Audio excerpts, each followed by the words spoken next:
President Nelson Mandela. Remarkably, a week ago, our nation buried Mr. Reginald September, another liberation struggle luminary and former member of parliament. Today, we are also laying to rest the remains of yet another member, former member of parliament, and a man with deep roots in South African liberalism, Mr. Colin Eglin. It would seem as if Madiba said to both Mr. Edling and Mr. September, "You will never walk alone. I am right behind you." Now we hear that our nation has suffered yet another loss, the death of boxing legend Jacob "Baby Jake" Matlala. Similarly, Baby Jake's passing on seems to point in the same direction, with him saying to Madiba, "You will never walk alone, I'm right behind you."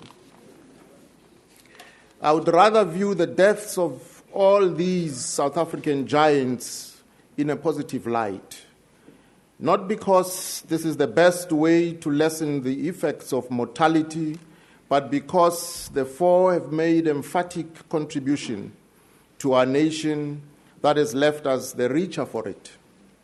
We thank them for lives well lived. Honorable members, the sheer weight of current historical experience is daunting. Reflecting on the full sweep of history covering the life of Nelson Mandela is almost impossible. What is possible and desirable is to look at the meaning of Mandela's life for us as South Africans, as Africans, and indeed the whole world on which he has left a deep and enduring impression. At this very moment, our nation, and indeed the world, is undergoing an epochal experience where history ending and history making intersect in ways rarely seen before. As the one chapter is closing on the life of this lovable revolutionary, another is opening, prefaced by the question whether Mandela's remarkable contribution to human progress will simply pass into historical memory like that of great men and women before him, or whether it will occasion a leap of faith in those with the power to make a difference to the abject social experience of the overwhelming number of the world's people in whom Mandela's life was bedded. This new chapter imposes imperatives on all of us, governments, continental and world bodies, as well as private capital, and all individuals who have the means to work for a meaningful social emancipation of the peoples of the world. Clearly, the instinctual global outpouring of raw passion of sorrow, anguish, eulogies, encomiums, laurels, and love unleashed by the death of Nelson Mandela has reaffirmed the deep common yearnings shared by humanity across spatio-temporal divide. As a global figure, Nelson Mandela's vision transcended the physical borders of our country. It permeated the fabric of global society and is as true of our nation as it is of the entire world. It was Mandela himself who taught us that, and I quote, "No one is born hating another person because of the color of his skin or his background or his religion. People must learn to hate, and if they can learn to hate, they can be taught to love. For love comes more naturally to the human heart than its opposite," close quote.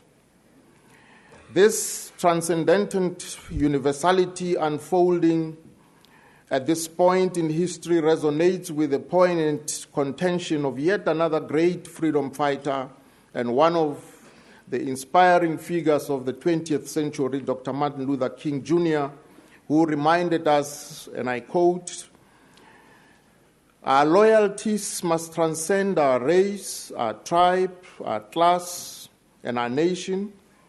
And this means we must develop a world perspective, close quote. Nowhere is this world perspective in clearer evidence than right now, when global pathos is loosened in memory of the unifying figure of Nelson Mandela. In a true sense of the word, he belongs to all humanity. For to claim his ideals only for ourselves, to the exclusion of the rest of the world, would be an exercise in provincialism. Mandela's ideals saturate the face of the earth. I am therefore honored to stand here today to say my piece on the life of a man of whom the poet would have said, in a modern sense of the old-fashioned word, he was a saint. In equal measure, I am sad to have to bid farewell to this saintly being who considered himself not a saint but a sinner who keeps on trying. While fallible as flesh and blood like the rest of us, he exhibited an inimitable human personality that defied the limitations of his age. Looking back, we know now that it is within the realm of possibility to push back the frontiers of atavism, ignorance, prejudice, and resentment, as well as racialized and gendered poverty that cast the lot of many into misery. The world over, his name has evolved into a metaphor. The name Nelson Mandela has entered the pantheon of history's sages, becoming a shorthand for imperishable trans-historical values that define human progress.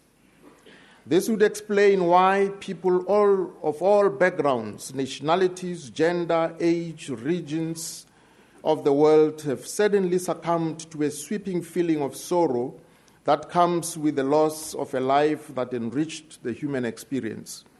In an age where the best lack all conviction and the worst are full of passionate intensity, the figure of Nelson Mandela emerged in history, along with others, driven by a conviction to reclaim human dignity for the oppressed in a nation where history has imposed a common destiny among its people. As mortality takes a hand in the matter, reminding us once again of the fragility of the human condition, the immortality of Nelson Mandela, Koi Valley thrusts itself forth with defiance, etching into historical consciousness the force of the meaning of his life. This immortality will echo down the ages. So, Honorable Speaker, Honorable Chairperson, I stand here aware that no language on earth is capacious enough to capture faithfully the depths of the pain fate has inflicted on us. It is a pain we all knew would come, yet not even the possession of foreknowledge could prepare us for the force with which this actuality has struck us. Equally, though, it is the measure of Nelson Mandela's mystique that the same reason that engenders sorrow in us for his passing away equally fills us up with happiness for having shared a life with him. Indeed, we have a reason to be happy, as the spontaneity with which thousands across the globe celebrating Mandela's life shows. It is not in every generation that a figure of mythic proportions emerges from relatively unremarkable social conditions to stamp his imprint on the course of history. As a metaphor, his life mirrors a Copernican revolution, a sense of Copernican revolution that represents the path of reason and enlightenment in the face of a primeval climate of racial oppression which, among others, expressed itself in insufferable economic conditions for the majority of South Africans. Yet, while historiography may struggle with issues such as whether it is individuals or the masses of people who make history, we whose lives were lived through the historical events of the 20th century, South Africa, know that the Mandela phenomenon is unthinkable outside of its historical setting. We know that Nelson Mandela was forged by the social conditions in which he was born, and that his political consciousness was forged by the furnace of historical experience. James Baldwin may very well have been anticipating the Mandela phenomenon when he memorably contended that, and I quote, "I am what time, circumstances, history have made of me, but I am also much more than that. So are we all," close quote. Honorable members, Nelson Mandela's dream did not end with the 1994 democratic breakthrough in our country, nor has it ended with his passing. His dream of building unity, democracy, non-racialism, and non-sexism only started to gain traction when, for the first time, all South Africans exercised the right to vote for the government based on their will. The litmus test, however, is whether inheritors of his dream, heirs to his vision and adherents of his philosophy, will be able to make the dream for which he lived come to pass in the fullness of time. After the outpouring of grief, the celebration and reflection on Nelson Mandela's life, we will have to answer the question as to how we advance towards that dream.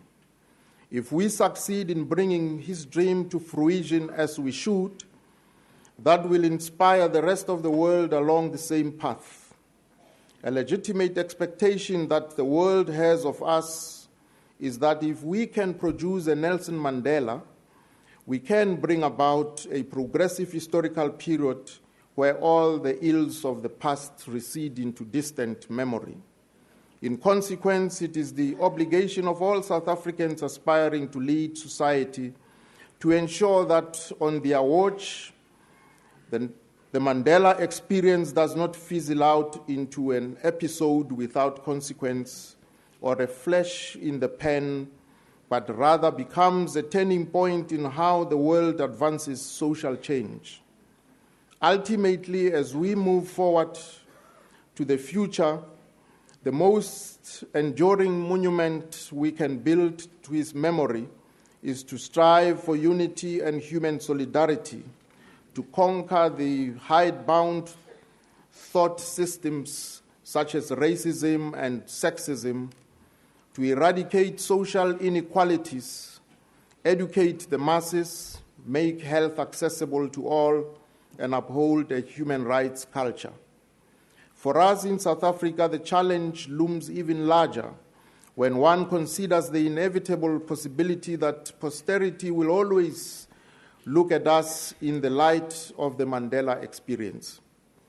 If we fail, it will not make sense to future generations that while Mandela emerged from the mist of history to evolve into a rugged moral force that edged humanity a notch higher on the plane of civilization, those who followed him either failed to live up to the dictates of the philosophy he advocated or simply destroyed his dream. A post-Mandela South Africa will be looked at in terms of how it fares in uprooting the legacy of apartheid system at both the material and metaphysical level, while mindful of the symbiotic relationship between the historical material underpinnings of the apartheid legacy and correspondingly its ideological justification. History will impose judgment on us in terms of whether we uphold the laws of the land, fight scourges that rob the masses of our country to whose socio-political freedom Nelson Mandela had committed his life.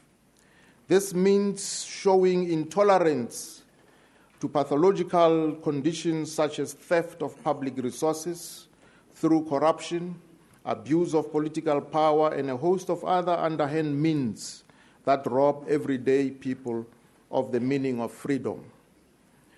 At another level, Mandela's uncompromising stance on the sanctity of our system of democracy, the primacy of the law, ethical orientation to governance, and generally carrying ourselves as models of propriety will continue to be a hard act to follow, but must nonetheless be followed to the letter.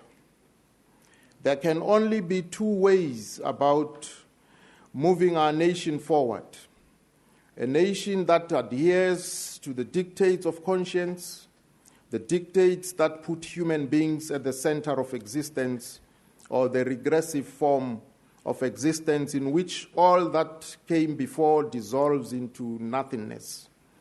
In a classical sense, we cannot have our cake and eat it. For most of his life, Nelson Mandela led and inspired millions to action so that all South Africans could have access to this very parliament in which we are sitting to pass just laws that govern the lives of our people. Honorable members, the meaning of Nelson Mandela's legacy speaks to the conditions of the African people on the rest of our beloved continent with the same force. Nelson Mandela represented progressive African nationalism that sought to give form and content to the aspirations of millions of poor African peasants, working class and underclass, that faced the enormity of social existence day by day.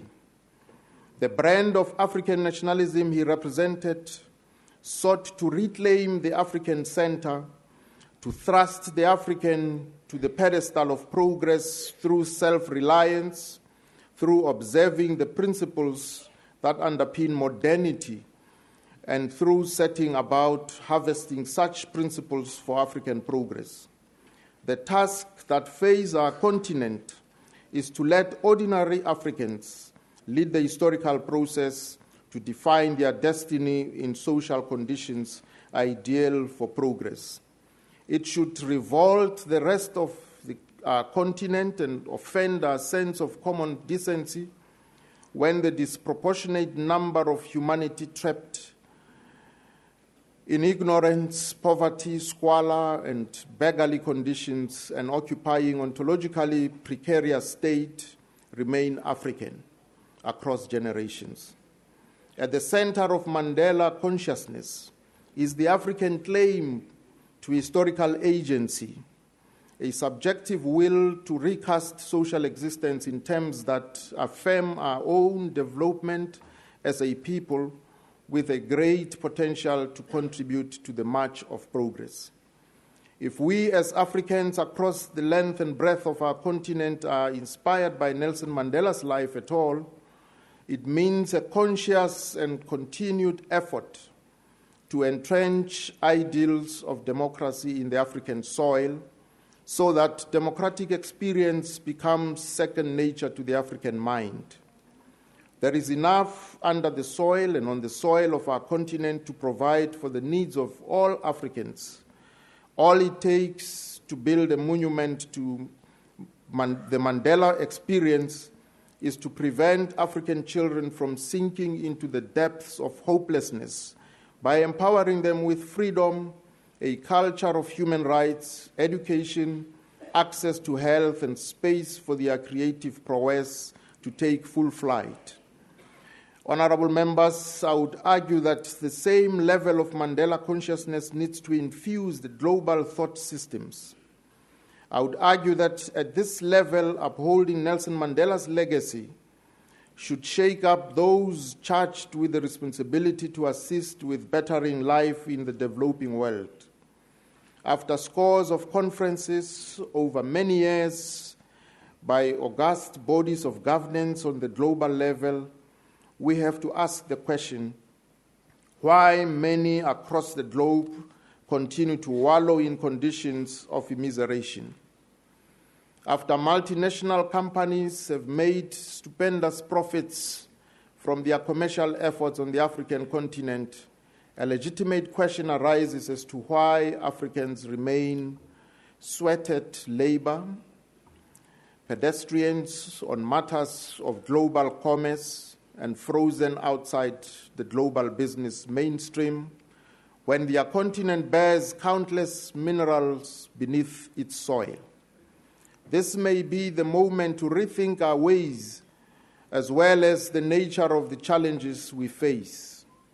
It may well be so if humanity is to take Nelson Mandela's journey a step further.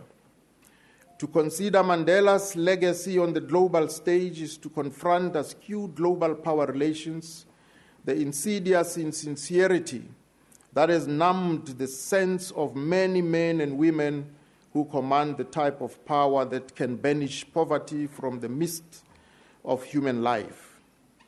Why then do the majority of the world's people, the great unwashed, live in abject poverty when a fair distribution of the world's resources would not even minimize the material comfort of those who wallow in luxury at the top of social articulation? I would submit that we cannot claim to follow in the footsteps of this inspiring leader when we have these shocking levels of poverty sitting cheek by jowl with fabulously dazzling material riches known to human history. Just as we are all united in a frenzy of the Mandela experience, we can, if men and women of vision issue forth, change these odious conditions that face the rest of the world to enable the emergence of a new human experience. Honorable members, in concluding, I wish to remind us of Milan Kundera's view that the struggle of humanity against power is the struggle of memory against forgetting. Our struggle is against forgetting, as well as the approach we need to embrace to ensure that neither our generation nor subsequent generations forget our noxious past, even as they work for social change. Going forward, the struggle of memory against forgetting entails not forgetting the need to change the political, social, and economic character and how we relate with each other. Indeed, forgetting about the lessons of history leads to repetition of history's errors. While Mandela's place in history, in historical memory, is cemented, we should never forget the meaning of the life he lived, a life that set a standard. Notably, we should never forget that his life was about the people above anything else. Among the critical lessons we should draw from his life is that history is made by common people, of whom he was one. Never one for self-aggrandizement, he never attributed his person any achievements,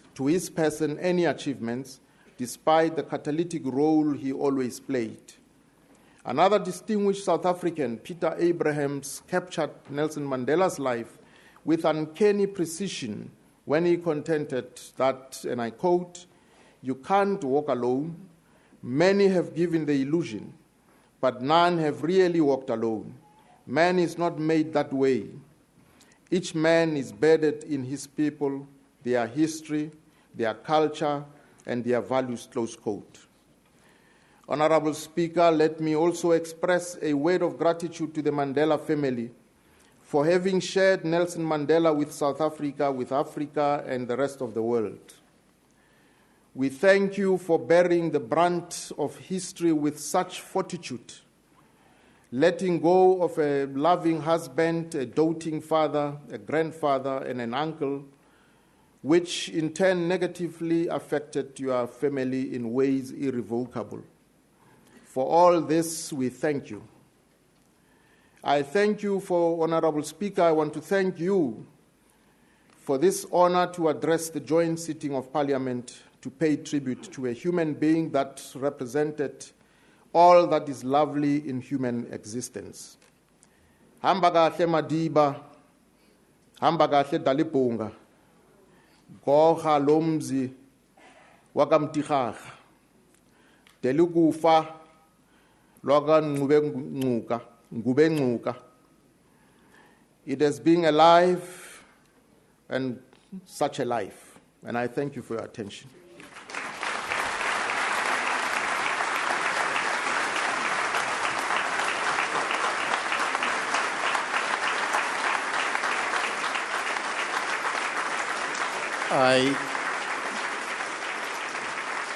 I thank the Honourable Deputy President. Before I invite the next speaker to the podium, I wish to recognize presence in the gallery of Reverend Paul Tutu, representative of Chapter 9 institutions and organizations of civil society, Nonke Namkelekile.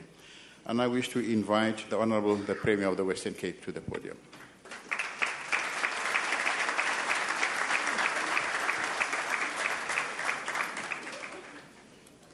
Mr. Speaker, Mr. Deputy President, honourable colleagues, we are gathered here today to pay our respects to the most revered person of our age.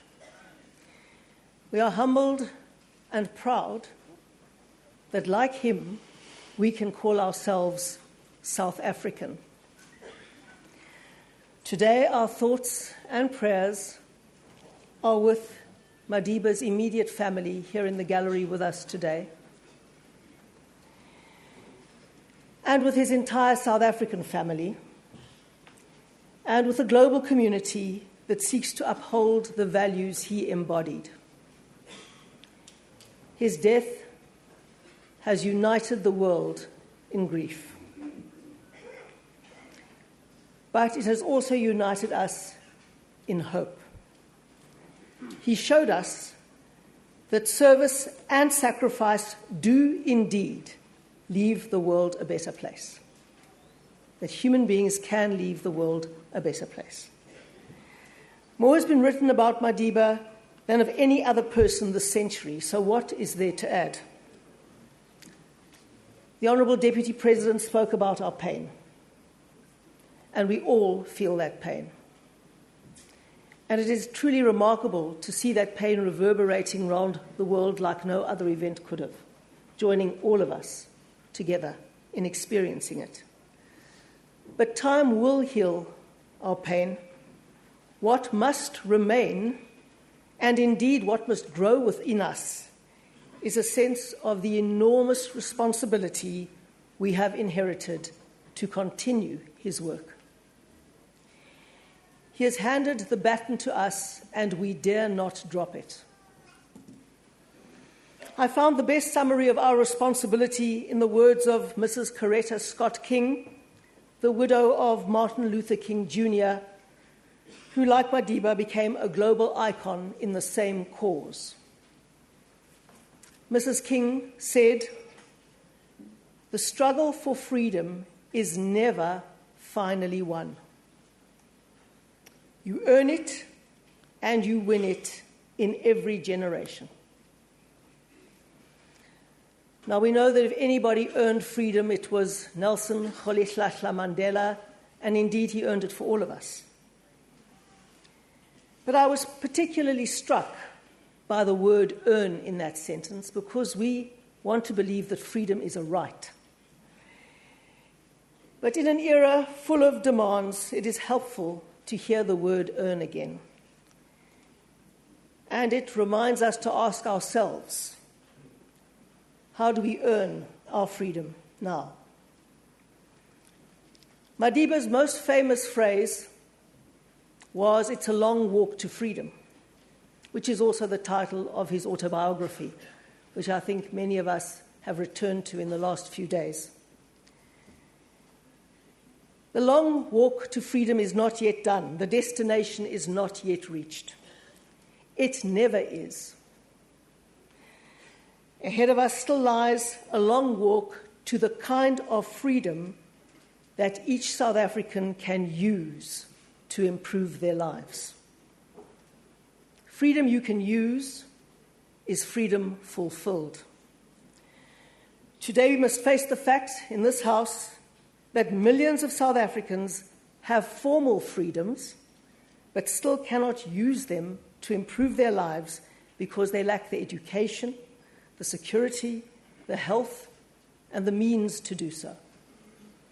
Our work in taking Madiba's legacy forward is to ensure that many more South Africans are able to use the freedoms that he bequeathed them, and that they appreciate, like him, the discipline and the diligence required to use your freedoms. Otherwise, we betray his legacy.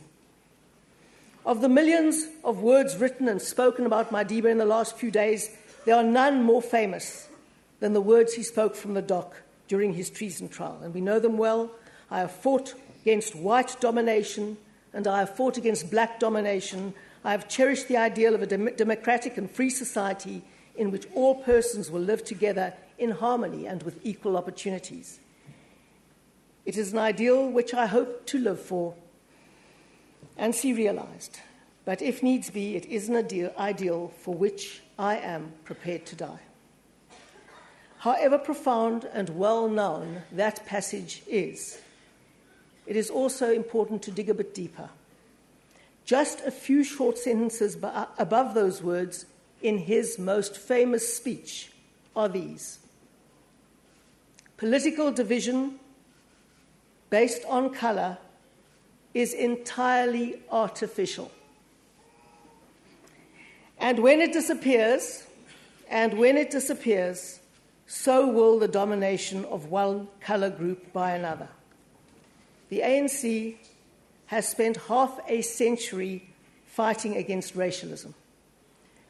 When it triumphs, as it most certainly must, it will not change that policy.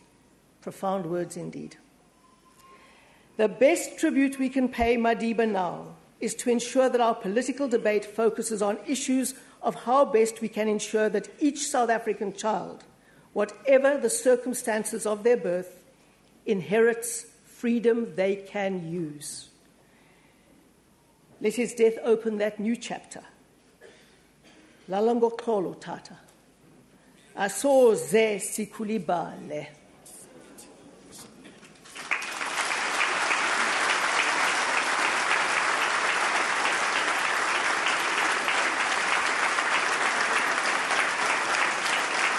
Siyabulela, Madam Premier.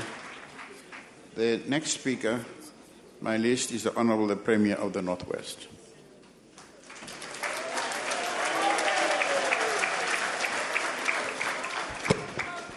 Mr. Speaker, Chairperson of the NCOP, Honourable Members, ladies and gentlemen,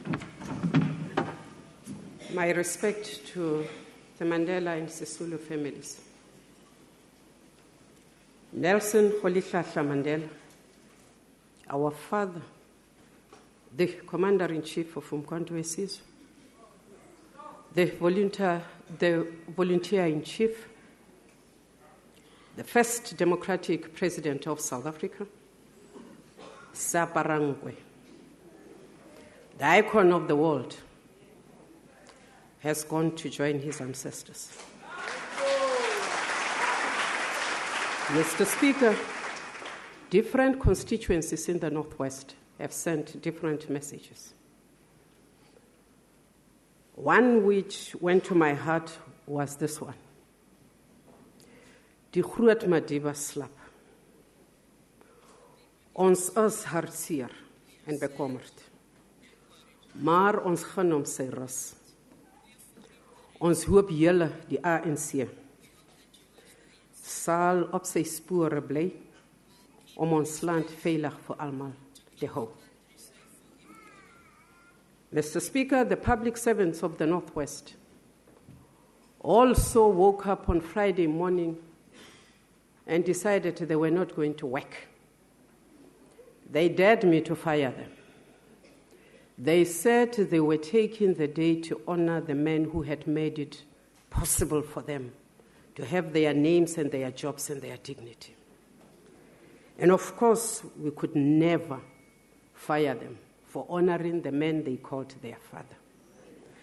They dared and challenged one another to stay true to the values and the leadership of this, their father.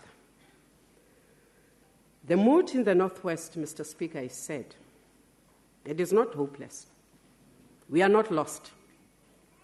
We may be disappointed that perhaps Madiba went before we proved to ourselves and to him that the sacrifice he had made was not in vain, that the lives of South Africans are changing every day for the better, that those freedoms which my colleague is referring to, the social, the economic, the political freedoms, the promise of freedom, equality and unity, were actually being realized. Mr. Speaker, we are proud that this rare kind of being, this exceptional African, wise and warm, was our very own. We are proud that Madiba was the great but humble leader. He was not flawless, but he is the one leader who taught us in the African National Congress that courage is actually your ability to rise up and to strive for greater heights every time you stumble. We draw inspiration from this leader who continuously involved himself in the struggle of all our communities. He loved children. He protected the sick. He showed compassion to the poor. He believed in education and sought to ensure that education would be the weapon that we use to eradicate poverty and inequality in our country.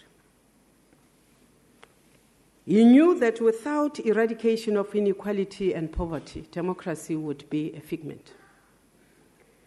He believed that traditional leaders needed to educate themselves so that they can better serve their people. And that is why, Mr. Speaker, Deputy President, the Northwest is resolute that it will reopen the Traditional Leaders Training College in the Northwest. In 2004 in Mumbai, President Nelson Mandela said, and I quote him, "We owe a huge debt to future generations in the form of a better world.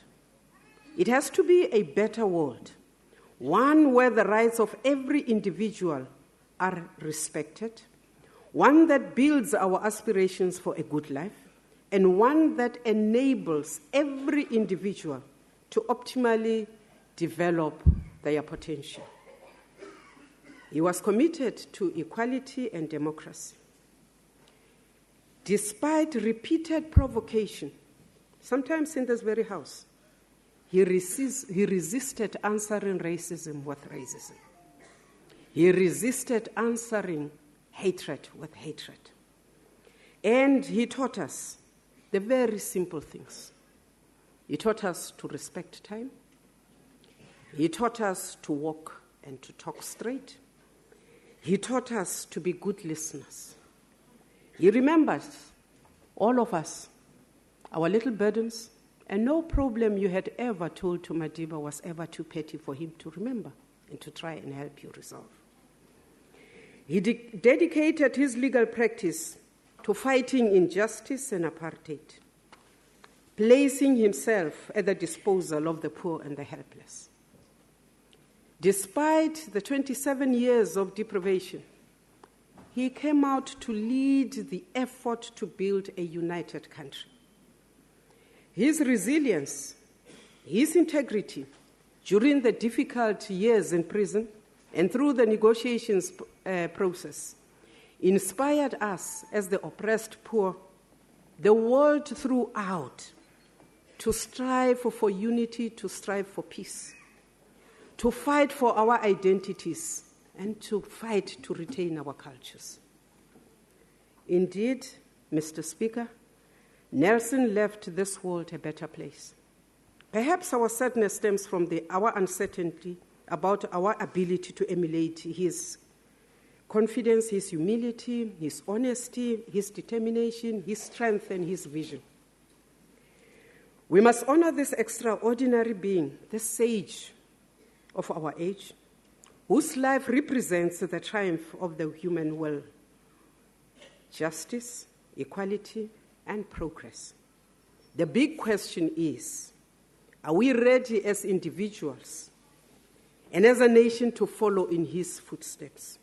The answer from the Northwest is yes, and yes again, because our action will be motivated by the vision that drove his life, a life that was dedicated to giving and to transformation. Mr. Speaker, history will remember Rolihlahla as a champion for human dignity, for freedom, for peace, and for reconciliation. He was gentle with the poor and the children. He was very firm and uncompromising in upholding discipline and the mandate of the people. All of us will remember his magnificent and remarkable personality during the CODESA negotiations. We know in the African National Congress that without his leadership, things might have gone horribly wrong. And yet, this leader, this great man, never took personal glory. He taught us to consult. He taught us to respect collective leadership. We owe to him and to his comrades and to the people of this country to celebrate him in a manner that will multiply and replicate his courage, his humility, his intellect, and his willingness to sacrifice, his capacity to forgive, and his wisdom to acknowledge the humanity of others. Those of us who were privileged to become leaders in his time will remember his insistence of always putting the concerns of people first, his insistence of always understanding what the needs of the people were.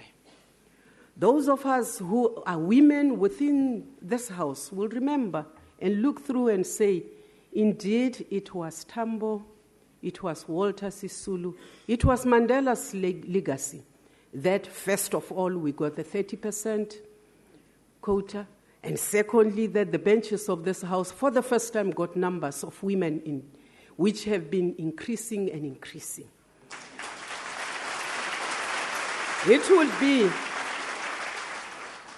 It would be also members who started off in that 5 years with Nelson Mandela, who will remember what we used to call in the ANC Women's League the Malta Bella breakfast, where we would have to come in and justify why we were taking certain stances within this parliament on women.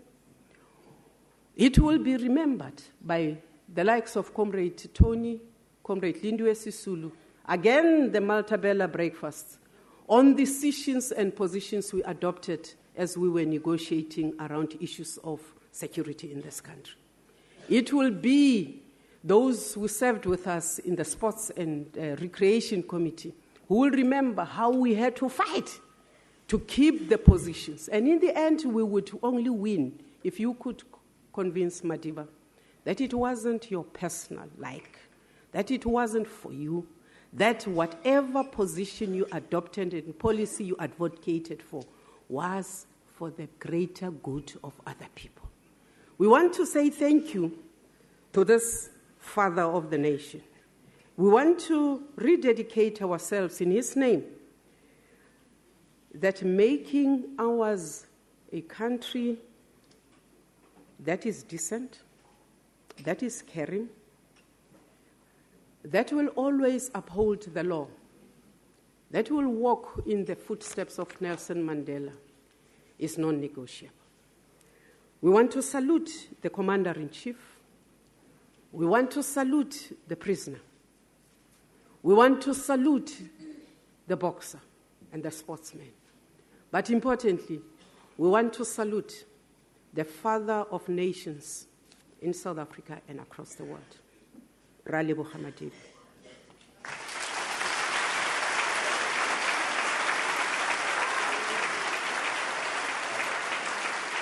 I thank the honourable member. I now wish to invite the Honourable MGPT Likota to the podium.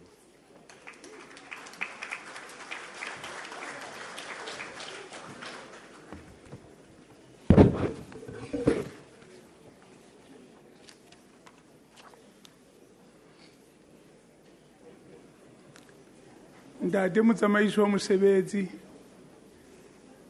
lefu ke ngwetsi ya malapa ohle mme ha ka jeno e etetse lelapa lena ha re sana mantswe a mangata se re tlo tla leboha tse etsahetseng modulasetulo ha re ke re hlahlobetse tsela tse re di tsamaileng Tagalumumba mphato a tlhamela zeze le ramogadi molaodi wa vuisile mene le mabotho a lerumo la setšhaba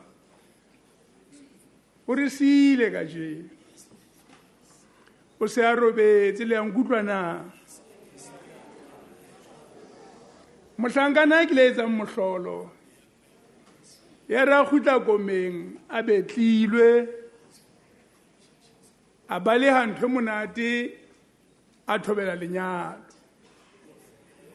o se a re siile ka jeno Madiba lefaufau le kileng la tšamelana le medimo ya apartheid bo Verwoerd le bo Vorster we shall meet force with force le latetse bo Mahabane bo Xuma bo Luthu Madiba lentswe le kileng la omanya morena Makgowa re le teng re mametse mala a kgwehla mangwe le a thothomela ra itshwarella ka dipilara e mongwe ba itshwarella ka lekgowa la leponisa le thotse ka jeno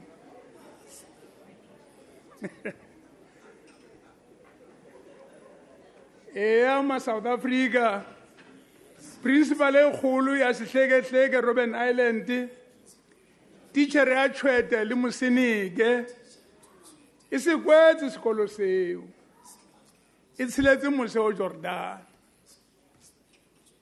ke Madiba e moholo ke mohlankana ile nga tshila dinoka a ba tshila le lekwa a fitla ema Gauteng ha le ntse le mmametse le tle le utlwisa hore ke motswalle moholo wa motlotlei wa pele wa Basotho morena Moshweshwe ya kileng a re motse ho aho wa morapedi o ka nketsang ha a hiletho le ena re ha shebane le rona re le ma South Africa a re hopotsa mantswe a morena moholo a re khotso ke kgaitsedi yaka mme ha khotso e le kgaitsedi yaka le tleke le inahanele le le setšhaba sa South Africa ba batsholo ba basweu mefuta yohle ba buang dipuo tse fapafapaneng le inahanele ha ke re khotso ke kgaitsedi yaka gore na khotso ke eng ho lona ke re Madiba o re si we must now face our future without this individual who was central to the issues directing our nation for a long time. But he's taught us well. He's left us example. We are ready. So we must take up the cudgels of struggle and soldier on. The task he gave us to search for a better life for all. Hala la Madiba. Hala la kholihlahla. Tsela tshweu mohali wa setjhaba. May his soul rest in peace. Thank you very much.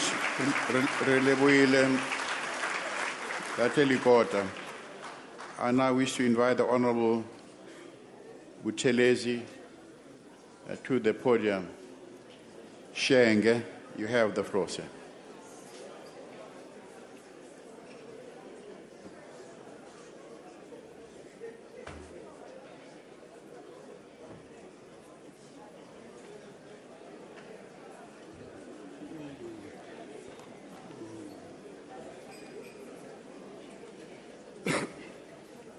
Honorable Speaker, Honorable Chairperson of the National Council of Provinces, His Excellency the Deputy President, the Honorable the Acting Chief Justice, Justice Msaneke, Honorable Deputy Speaker, Honorable Deputy Chairperson of the National Council of Provinces, Honorable Premiers, members of the Mandela family and the Zulu family, Honorable Ministers, Honorable Deputy Ministers, fellow South Africans. It is with great awe that I stand here to say a few words after the passing away of a giant who was not only my leader in the ANC Youth League in the 50s, but later a senior leader of our movement. I feel as overawed, Mr. Speaker, as I did when I stood up at Groudville to deliver the funeral oration at the funeral of my leader and mentor, Inkosi Albert Luthuli, at the request of his family and the external mission of the ANC. Madiba was not only my leader, but proved to be a real friend to me in all kinds of political weather that the country has gone through. Today, a nation mourns, the world mourns. The passing of Nelson Mandela closes a chapter in history that will be remembered as a time of struggle, a time of freedom, and of great transformation. Yet this chapter was only the preface, pointing towards the story that is yet to come. As we continue to write the story of South Africa,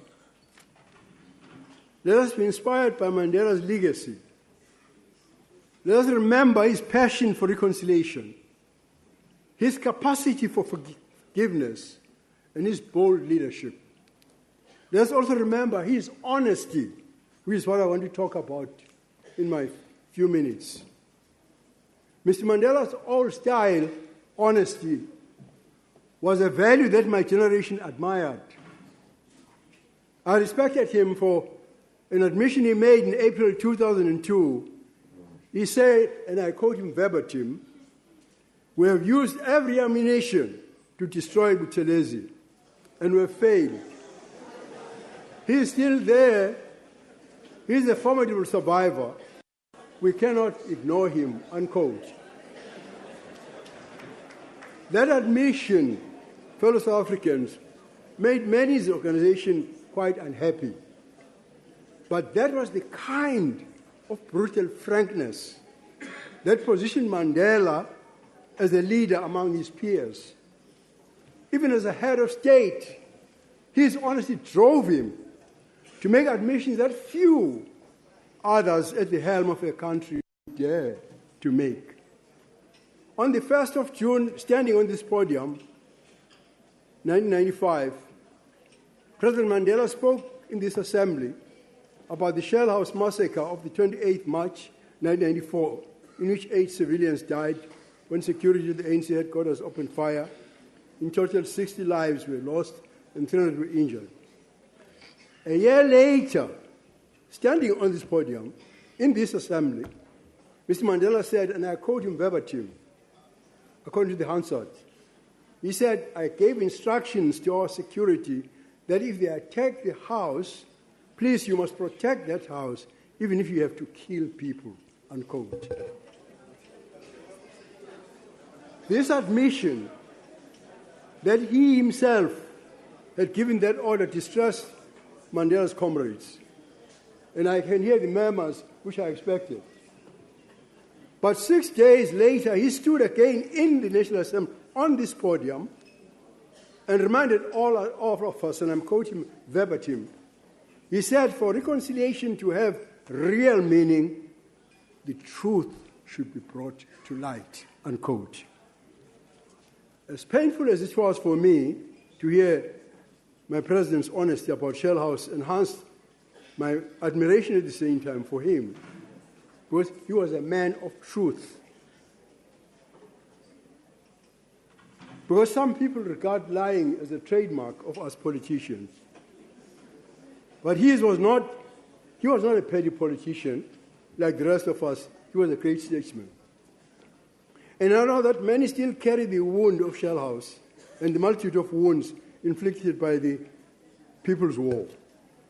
I too carry scars in my heart, but there is a saying that has defined my life, and one that Madiba used to repeat as well. Quote, the definition of a saint is a sinner who dies trying, unquote. There is no one more deserving of forgiveness than Nelson Mandela, and few who epitomize forgiveness more. Now that the Lord has called him home, I urge those who carry any wounds to forgive him. It is true, after all, that errare humanum est. In pouring all the accolades that he richly deserves, let us also remember that he was a fallible human being like all of us. After all, even Christ, the Son of God, refused to receive the accolade that he was good, and he said only God, his Father, could be called good. Following the rapture between Inkatha and the ANC in 1979, I endured, Mr. Speaker, vilification and pain. But even at the height of the campaign to destroy me, Mr. Mandela himself showed integrity, a very rare attribute these days. In 1986, the Commonwealth Eminent Persons Group visited South Africa to assess the situation under apartheid and met with Mr. Mandela on Robben Island. His Excellency General Olusegun Obasanjo, the former head of state of Nigeria before that, later recounted to me that they asked Mandela who I was, because they were hearing so much about me.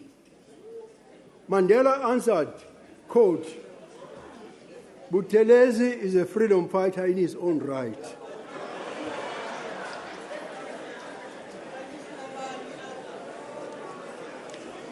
Order, members, order. Yes, this is an expression of rare honesty, as much as an expression of our friendship, which endured for as long as I knew him. He expressed his confidence in me time and again. We are all witnesses.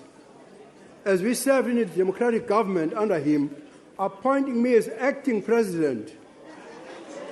In his absence, he was not obliged to do that.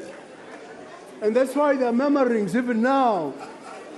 Because he didn't like it, but he did it. That is the quality of the giant we're honoring today. My only regret as we prepare to inter the remains of our beloved Madiba is that his long-pursued vision of reconciliation is not complete. He charged those who came after him to take up the cause of reconciliation, yet he enters eternity with this dream still unachieved. The dishonor agreement of 19 April 1984, signed by Mr. Mandela, Mr. de Klerk, and myself, still haunts our efforts. Honourable Member, I regret to tell you that your time has expired, sir.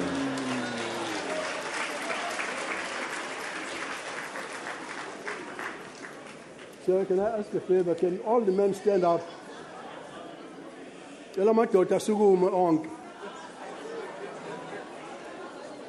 Ah!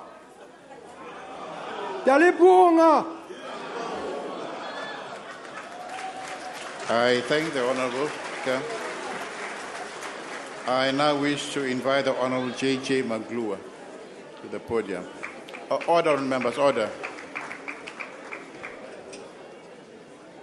Honourable Speaker, the 5th of December 2013 will be remembered for centuries to come as this day the world stood still. It did so because a giant amongst us has fallen. Tata Madiba was more than just our beloved country's heart, he was our collective soul.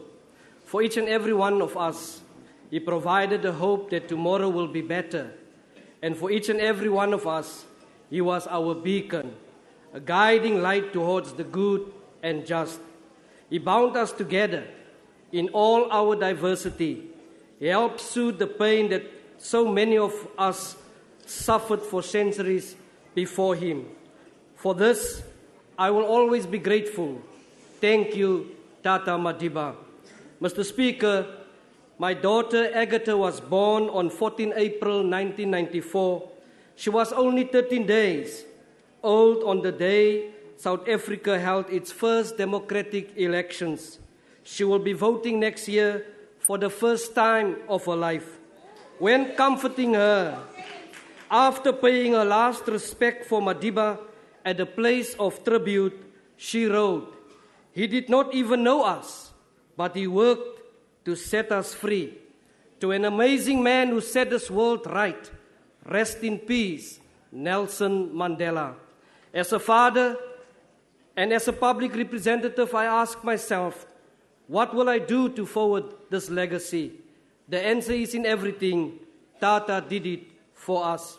He taught us that we must treat our children as our greatest commodity and do everything possible to provide them with the opportunities in life to succeed. That is why he was the champion of the Nelson Mandela's Children Fund, an icon whose Nobel Prize resulted in a gift for charity. He taught us that our future will be better and brighter if we work together hand in hand. We must never forget that reconciliation relies on you and me to make it work, so that we can achieve a truly non-racial society. He taught us that we must respond to those who hate and wish to do wrong in our society with love and forgiveness. Indeed, Madiba understood everyone and represented the best in humankind. He saw human beings as human beings, created equally, and never judged people on the basis of the color of their skin.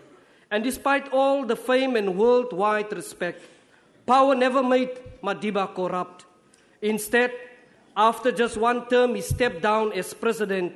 That is the role model that every one of us in this room should be proud of.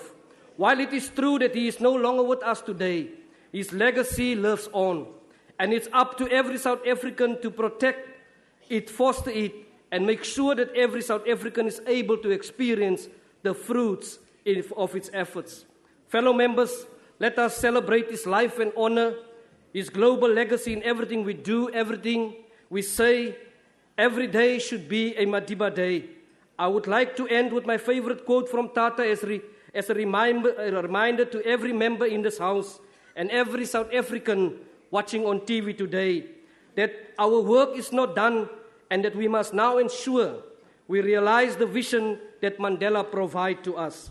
I quote, "For to be free is not to be merely the cast of one's chain, but to live in the way what respects and enhances the freedom of others. Ambagatle to the son of the soil. Long live Nelson Mandela, long live Amandla." I thank the honourable member, and I wish to invite the Honourable Wankwa to the podium. You have the floor, sir. Thank you very much, Mr. Speaker, Honourable Deputy President, honourable members, distinguished guests, and fellow South Africans. From the outset, let me apologize for the absence of my president, Mr. Bantu Olomisa, in today's joint sitting. Mr. Olomisa was unable to make it due to being busy with the funeral arrangements of our late former president, Dr. Nelson Mandela. Let me also take this opportunity, Mr. Speaker, to, on behalf of the United Democratic Movement, join the millions here at home and abroad in extending our heartfelt condolences to the family, the African National Congress, and friends of the former President of the Republic of South Africa, Dr. Nelson Mandela. Our thoughts and prayers are with you during this time of grief.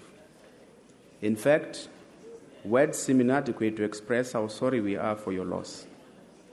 Fellow South Africans, we are gathered here today to undertake the sad duty of bidding farewell to an outstanding leader of the 20th century, the father of our nation, our struggle icon, and the first democratically elected president of the Republic of South Africa. Tata Madiba, as he was affectionately known, spent 27 years in prison, fighting gallantly in order to ensure that you and I can enjoy the freedom and democracy that he and some of the members of his generation did not enjoy. To Tata and his generation, no price was too high for the liberation of the peoples of Africa. This turned him into a repository for all the hopes and aspirations of our people, a duty he discharged with distinction. However, when Tata came out of prison, he displayed an amazingly high capacity for forgiveness, which at times brought a look of complete incredulity in the faces of those who believed that we did not have it in ourselves to transcend our divisive political past. Tata was, however, undeterred by this. He continued to epitomize the values of non-racialism, reconciliation, and service to the people. Under his sterling leadership, we demonstrated to the whole world that we too were more than capable of building a winning nation united in our diversity. In the words of former President Thabo Mbeki, and I quote, Madiba preeminently represented a generation of the titans that pulled us out of the abyss and placed us on a pedestal of hope on which we continue to rest, end quote. Mr. Speaker, Madiba was a man of integrity whose humanity and compassion inspires us greatly and will continue to inspire us and future generations for many years to come. John Maxwell's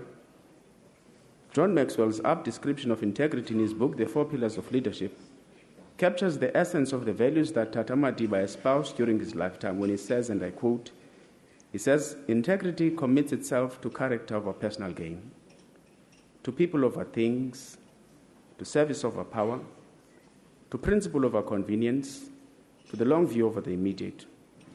The outpouring of, end quote, the outpouring of grief after Tata's passing, the likes of which are rarely seen, bears testimony to this and also clearly demonstrates that he was not only thought of as just the father of our nation, but as one of the greatest leaders and outstanding heroes of the 20th century. Honorable members, one of Tata's facets of leadership which also deserves mention here today was his willingness to listen and learn from people from all walks of life.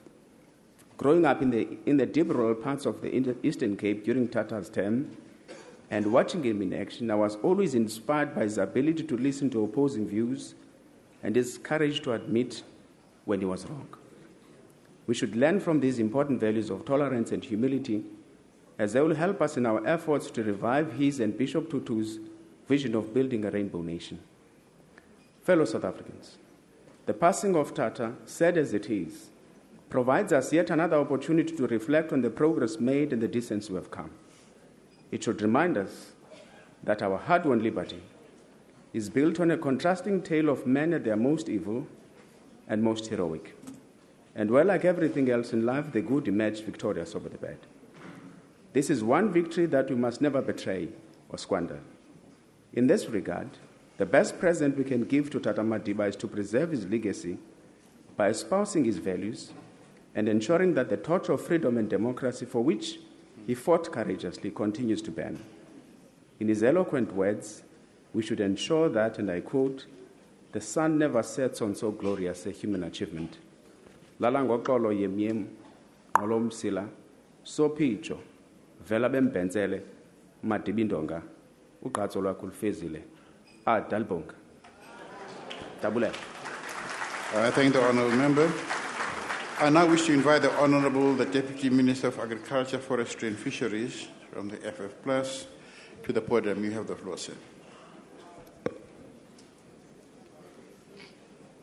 Speaker, on behalf of the Freedom Front Plus, I wish to express my sympathy with former President Nelson Mandela's wife and his family being present here today. Wanneer as Christene glo ons volgens Psalm 147 om nie op prinse te vertrou nie, maar dat alle mag, ook die mag van leiers van God afkom. As oud-president Nelson Mandela vandag hier was, soos ek hom ken, sou waarskynlik beswaar gemaak het teen die wyse waarop hom 'n ikoon en 'n bo-menslike wese gemaak word. Hy was baie gestel daarop om in gesprekke altyd daarop te wys dat hy deel van 'n span is en nie alleen opgetree het nie. With the above taken into consideration, no one can ever deny the impact of Mr. Mandela made on South Africa and on the world. The reaction following his death surely confirms this. When we were young, we all had dreams as to how we would change the world, and we would put our stamp on it. It is given to few persons to live out their dreams in their lifetime. Nelson Mandela succeeded in doing exactly this. Against big odds, he had realized the vision he had as a young man. Can one person make a difference in politics? In my youth, I was involved in many debates about this. My argument was that politics is too complicated, with too many variables for one person to make a real difference. Sir, I was wrong. One person at the right place, at the right time, and with the right approach can make a huge difference. I still believe in this today as far as my own career is concerned, but Mr. Mandela and Mr. Mandela and I disagreed about many issues, but he proved this statement to be true. He not only had an influence on South Africa, but on the whole world, as we see with the funeral at the moment. My eerste ontmoeting was in die 90er jare, toe president Mandela my genooi het vir 'n gespreksontbyt met hom alleen. Dit was sy werkswyse, soos jy sal weet. Na die ontbyt het hy uurlange gesprek was my opsomming dat vriendelikheid en nederigheid sy sterkste eienskappe is. Maar jy nie vir 'n oomblik ook sy klipharde wil om sy eie doele te bereik moet betwyfel nie. Die sentimentele, sagte oupa beeld wat mense vir hom het, wat hom nie ken nie, is in hierdie opsig waarskynlik misleidend. Hoe beskryf 'n mens meneer Mandela? Mandela, die jong aktivis, wat die ANC-leier sê dat geweld alles wat oor is en toe in die tronk beland. Of die middeljarige Mandela, wat Afrikaans leer ten einde die Afrikaner te verstaan. Of die ouer wyser Mandela, wat ons by die onderhandelinge leer ken het. Which two words would describe them best? That's very difficult. I would say dignity in adversity. He also had the two essential qualities which are necessary for genuine statesmanship. What I call that rare combination of the idealistic on the one side and then the severely practical on the other side. A leader who acts merely to be popular isn't a real leader. A real leader must be prepared to act against the majority because he or she knows that they are wrong and he or she must provide leadership to them in doing so. And surely this is not always easy. I remember how Mr. Mandela addressed 40,000 people in a stadium and strictly reprimanded them because they did not sing the Afrikaans part of the anthem in the end. From the reaction from ordinary people following his passing away, it appears that his popularity largely lay in his humane approach on a personal level. Sir, on a Sunday afternoon, there was a call from Mr. Mandela to my home. He did not want to speak to me, but to my daughter. My daughter was chosen as the Duke student at the university, and a short report about this had appeared in the Sunday newspaper that morning. Mr. Mandela just phoned to congratulate her. I started by stating that it's given to few men to live out their dreams in their lifetime. Nelson Mandela succeeded in doing so. The question is, what were these dreams of Mr. Mandela? He's most probably summed it up best in his address in court in 1964 that's been quoted here. And he said, I fought against white domination, I fought against black domination, I've cherished the idea of a democratic and free society in which all persons will live together in harmony and with equal opportunities. It's an idea for which I hope to live, for and to see realized, but my Lord, if it needs to be, it's also an ideal which I'm prepared to die. And also the quote where he said, never again shall it be that this beautiful land will again experience the oppression of one by another. The question for all of us, following the passing away of Mr. Mandela, is to which extent has South Africa achieved these goals? It is not a day for politics today, but my observation is that we are busy repeating some of the mistakes in the past. This time may be only in reverse. The test in all debates in the future should be whether these dreams of Mr. Mandela will become more or less for South Africa. Maybe we must all remember Edmund Burke's truth, that's also true in Mr. Mandela, that says, all that is necessary for evil to triumph is for good men to do nothing. Meneer Mandela, mooi loop, meneer Mandela. Thank the Honourable Member. And I wish to invite the Honourable Mishwe.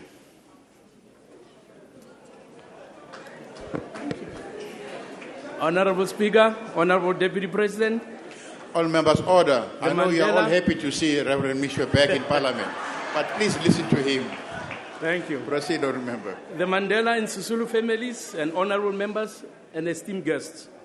It was indeed an honor to serve as a member of parliament under the leadership of former President Nelson Mandela when he became the first democratic president of the new South Africa in 1994.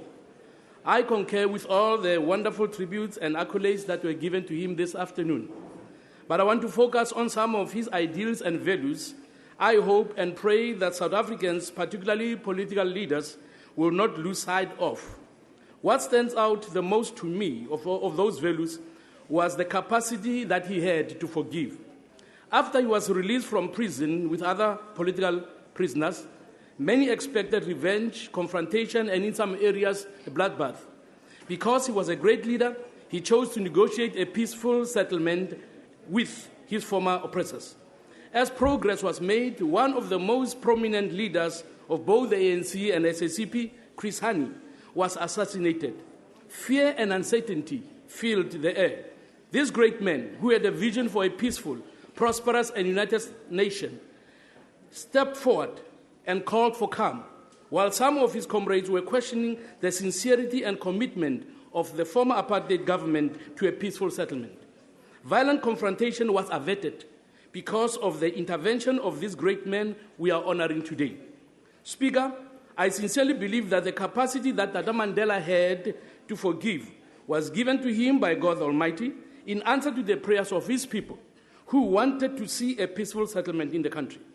Let us not forget that when some people were talking about war in the country, war that was expected to break out even by members of the international community, churches in South Africa and other parts of the world were praying for peace. That is why the 1994 peaceful elections were called a miracle. But at the center of all this, when we were praying, was this man of peace called Nelson Mandela. That is why it is proper for us to say today, thank you, Lord, for giving us Madiba. To his critics, I must admit that on many occasions, Mr. Mandela correctly said that he was not a saint. He made mistakes, as we all make mistakes. I did not always agree with him, but that did not change the fact that he was a great man, a great unifier, a builder, a bridge builder that all South Africans should honor and pay their respects to and learn from. Tata Mandela had one distinct characteristic that separated him from all other presidents we have had so far. And this was his respect and special way of dealing with leaders of opposition parties in parliament.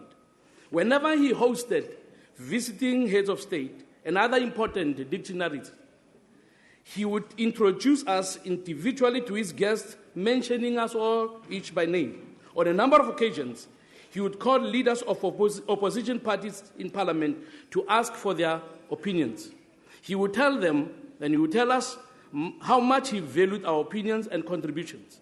He had a unique way of making a person feel valuable and special.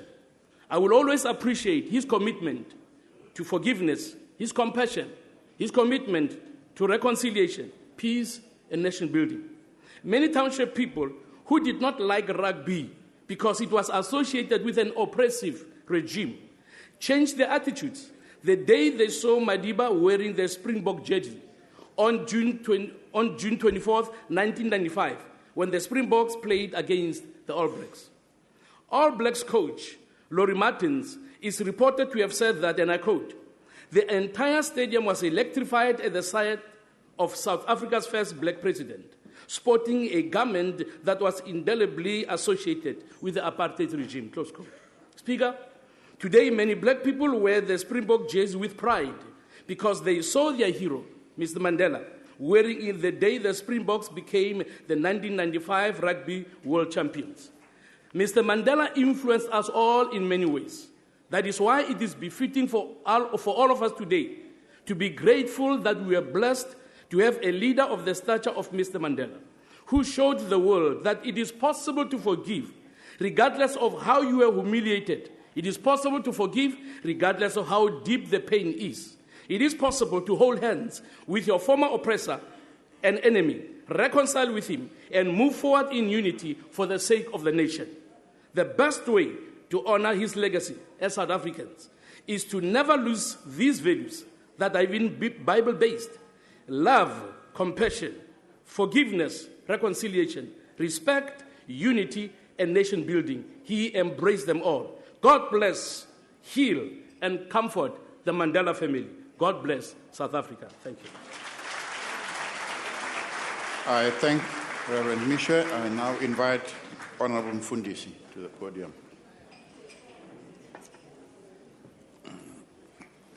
Honorable Speaker, the Chairperson of the National Council of Provinces, honorable members, and the Mandela and Sisulu families. If there had been the best of times and the worst of times in South Africa and the world, this is the worst of times, while the best was when he was around. If there is a period of incredulity, this is the period. Much as we know that death is the way of all flesh, we South Africans find it hard to believe that former President Mandela has been called to glory. Words cannot suffice to express the emptiness, dryness, sadness, and paralysis that has befallen the country, though we know it had to happen. We continue to twitch ourselves to find out if it is true. This is one man we believe deserves to have been immortalized, not only in thought, but also in flesh. Ubao Nelson Mandela was the darling of all young people and was able to relate to all people across the color spectrum, around the globe and back home across the political lines. He was a father to all. President Nelson Mandela had a plastic memory. He could remember events and names of people as if he lived with them daily. Having been introduced to him once at the election center in Pretoria, the two subsequent times we met thereafter, he would call me by name and ask how Kgosi Mangwephe was doing. His humility belied his ruthlessness in him if he was pushed too far. No one can forget how he came down like a ton of bricks on the then President de Klerk at the first sitting of the Convention for Democratic South Africa, but he was prepared to continue negotiating with him and even to go on to work alongside with him in the government of national unity. It is the same Nelson Mandela who traversed the length and breadth of this country, persuading all leaders of all formations to rise up to the building of a new South Africa. Those who spurned him or who spurned his invitation never knew what hit them thereafter. On behalf of the United Christian Democratic Party, I salute this indefatigable intellectual who sought to inspire confidence, leadership, and political wisdom. It will not be out of step to compare President Nelson Mandela to his namesake, Horatio Nelson, who, when the British troops were under siege in the Battle of Trafalgar and the king sent a white flag for him to surrender, put his telescope on the blind eye and said, "I see no order," and coaxed his troops to keep on fighting. In similar fashion, when most people were on the verge of accepting apartheid as a fait accompli, Nelson Mandela said, "No, here it is. We are about to complete 20 years under black majority rule, and the heavens have not caved on us." He stood up and spoke up against domination. Let us take solace in what David the psalmist said in Psalm 30 when he said, "There will be sorrow in the evening, but joy in the morning." This is our evening, and as sure as the sun rises in the east and sets in the west, South Africa will be a land and a place of joy and happiness in future, thanks to Tatu Mandela. Our commiserations go to the family, abathembu bephelele bebonke, the government of the Republic of South Africa, his political fort, the African National Congress, and all who lived in his shadow. Lala ngoxolo, Mandela umte, dalibunga. Siyabulela Mfundisi. The next speaker will be the Chief Whip of the NCOP, who will be speaking from a seat. She will speak where she's seated. Will you please raise your hand so that the cameras can pick you up? There she is. Can the cameras pick her up? Okay, proceed, ma'am. Somlomo sekela mongameli nabaphathiswa malunga ezindlu zombini zeparlamente sapho lwakaMandela nolwakaSisulu naye wonke umuntu olapha. Namhlanje sizokukhumbula yaye sibhiyozela ubomi bentsika exhathise ngayo i-African National Congress kunye nabantu boMzantsi Afrika. Siyazi ukuba siseza kuqhagamshelana naye ngejelo lomoya ekunye nezinye iinkokheli zomzabalazo wethu. Njengokhongoloze nabemi boMzantsi Afrika sizingca ngokuba ukhe wabelana nathi sonke ngobomi bakho. Sibulela ngakumbi nendlela olulwe ngayo idabi lokuphelisa ucalucalulo nomkhethe kwilizwe lethu. Njengo-Enoch waseBhayibhilweni, wena wahamba noThixo nangoku awufanga undulukile. Ingathi nguSimoni wakudala, yena wathi uyamndulula umkhonzi wakho noxolo mnini into zonke ngokwelizwi lakho, ngokuba amehlo am ayibonile inkululeko yoMzantsi Afrika. Awanalanga kuphuma phezu kwentaba yeNebo njengoMoses, usifakile Kanani. Usebenze ngomzimba ongenamkhinqa, wathi isahlulo samandla akho wasipha uHelen Joseph, uRuth First, uLillian Gonyi nezinye inkokheli. Khange ube namona uyidumisile le nkonzo yakho i-African National Congress. Ube yi-ankile yombutho wesizwe, wayintsika yomkhonto wesizwe. Usifundisile ukuba njengoko kubhaliwe, ze singabi nambutho wumbi ngaphandle kwe-African National Congress.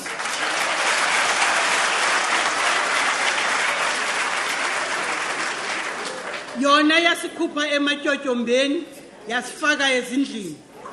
Wena wenza into enkulu eyokubuyisela isidima somuntu ontsundu.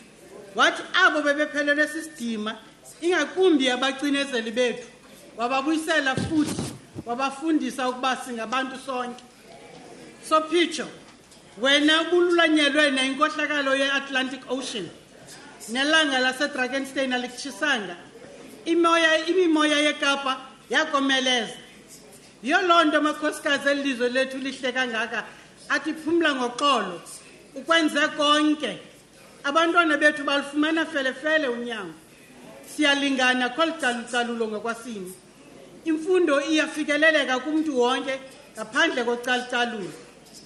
Yonke lento uyenze ungenamona, ungenanzondo, udumisa umbutho wethu. Abantu boMzantsi Afrika uMadiba uthi, yivani ezindaba. Sinalo ibali lobomi obungcono elilubungqina bokuba yi-ANC kuphela umkhululi wabantu kwidyoko yengcinezelo nobuqhoboko nobugcisa.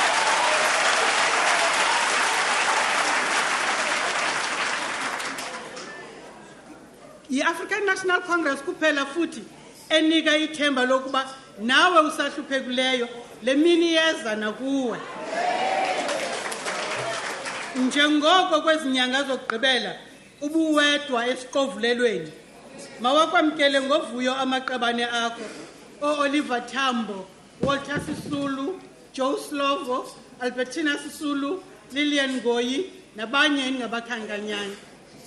Nesebe lakho selabulungisayo ubulungu bakho kukhongolozi bangasentla. Isithaba sakho sikulindele ngaphesheya. Matibomde, wena sithalwande, intonga yakho yobugorha nomkhonto wakho ziyakuhlala kwezi zakhiwo zale parlamente zibe ngumthombo wamandla nakwabanye omongameli belixa elizayo le-African National Congress, njengoko ingasayi kuze iphinde eli lizwe lethu liphathwe ngabanye abantu. Amandla.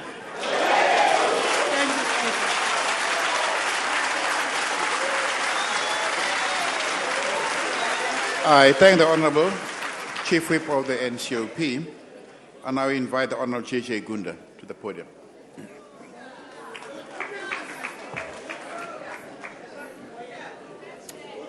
Honorable Order, members, order. Honorable Speaker, Honorable Chair, Your Excellency, the Deputy President, and all protocol observed, the Mandela family and the Sisulu family. Honorable Speaker, indeed we must thank God for blessing us with such a great leader like Tata Madiba. South Africa and the world has lost a father, a leader, and indeed the greatest South African that ever lived. There's no doubt about it. We can't even argue about it.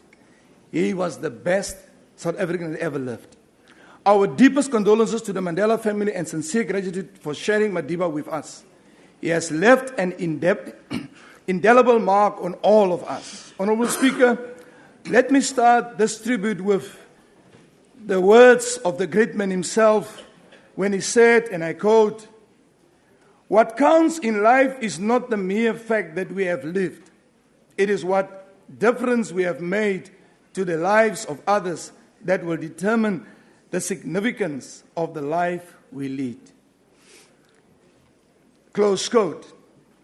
Honorable Speaker, again he said, when a man has done what he considers to be his duty to his people and his country, he can rest in peace. I believe I have made that effort, and that is therefore why I will sleep for eternity. Close quote. Madiba himself. Tata Madiba understood the power of forgiveness, because it is through forgiveness and reconciliation that we could unite and lead, that he could unite and lead this diverse nation. All of us that sit in this house today, we've got peace in our heart because of Madiba. He taught each and everyone that sits here today, you are not a better person than the next person. We need each other. That's Madiba. Ordinary people, he makes them feel great. When you get into his presence, he will make you feel that you are his leader. That's the leader that we had in South Africa. Someone that was respectful, someone that was respected. It's the first time in my life that someone can be put in prison for 27 years. When he comes out, he said, let's reconcile and forgive. That's a gift of God. It's not humanity. That's a gift from above. Honorable Speaker, let me close by saying this. It amazes me that a man of such humble beginnings could change so many people's lives only through forgiveness.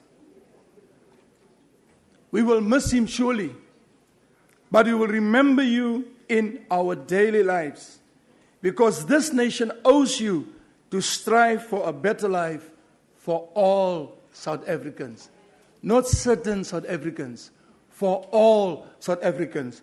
Lalangokolo Tata, I thank you. Thank the Honourable Speaker. Honourable Bula, you have the floor.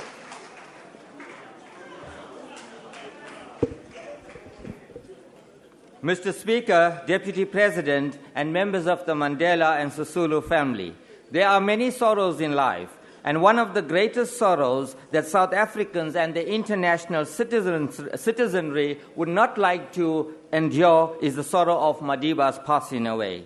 As we continue to experience emotional pain and sorrow, the MF is deeply saddened, particularly because of the close and long Madiba-Rajbansi friendship. When I met Madiba, I was humbled by his spirit of humility. When he said, I have come to personally thank Amichan, as he called the tiger, for his contribution to South African politics. It is an undisputed fact that Madiba's honor was derived from fighting for his people and putting his country first. On behalf of the MF, I convey heartfelt condolences and messages of strength, courage, and fortitude to the Madiba family and friends. I further, in the presence of the Madiba family here today, want to acknowledge all that Madiba did for each and every one of us here in so many different ways, unfailingly and uncompromisingly. Mr. Deputy President, your elevation under the guiding light of Madiba's teachings, and therefore your emulation, is an honor in its merit on its own. You bring comfort and confidence to the nation in this time of bereavement. Our sincerest sympathy also goes out to the ANC for the loss of a world icon, irreplaceable, impeccable, remarkable leader and father of our democracy. India's and South Africa's relationship was cemented by the uniqueness of Madiba's and Gandhiji's caliber. Madiba's in-depth knowledge, indescribable determination, and immeasurable sacrifice delivered us all from the horrific apartheid regime. His preparedness, even after 27 years of incarceration, after a renowned leader like Chris Hani's murder, President Mandela was the man. that diffused a potentially explosive situation in the country. The fearless, courageous anti-apartheid activists and freedom fighters said, South Africa must recall the terrible past so that we can deal with it. Forgive when forgiveness is necessary, but never forget. As the Zulu proverb so accurately says, Umuntu, umuntu, ngabantu, meaning we are who we are because of other people. And this parliament in its current form, yes indeed, has come about precisely as a result of the 27 years in Robben Island. From humble beginnings, a prisoner, then elevated to the highest office of the land after a decade of white minority rule, and subsequently revered as the architect of peace and reconciliation. He touched the hearts of millions, black and white, with his warm and caring personality, especially the children and the youth, ensuring peace and justice for all. To Madida's family, we express sincere gratitude for giving us Tata, who made an unbelievably incredible sacrifice for the freedom of our country and the suffering of the broad grassroots masses. To Tata Madiba, you ran a good fight. You fought a good fight. Yes, indeed, you leave behind a legacy infused with honesty, integrity, dignity, and above all, tenacity. The Lord has blessed few people to walk the path of sufferings on this earth, and Madiba was one of the chosen ones that changed those sufferings into the freedom that we all so profoundly enjoy today. Also echoing the sentiments, never, never, and never again shall it be that this beautiful land will again experience the oppression of one by another and suffer the indignity of being the skunk of the world. Agayeko fana nawe Tata Madiba. Lalango tolo. May peace be upon Tata Madiba, and through the grace of God Almighty, may his soul rest in peace in the high heavens. Long live the spirit of Tata Madiba. Long live the spirit of Horislashla Mandela. Long live the spirit of Tata Mandela, Horislashla, the only one and only father of democracy. Long live!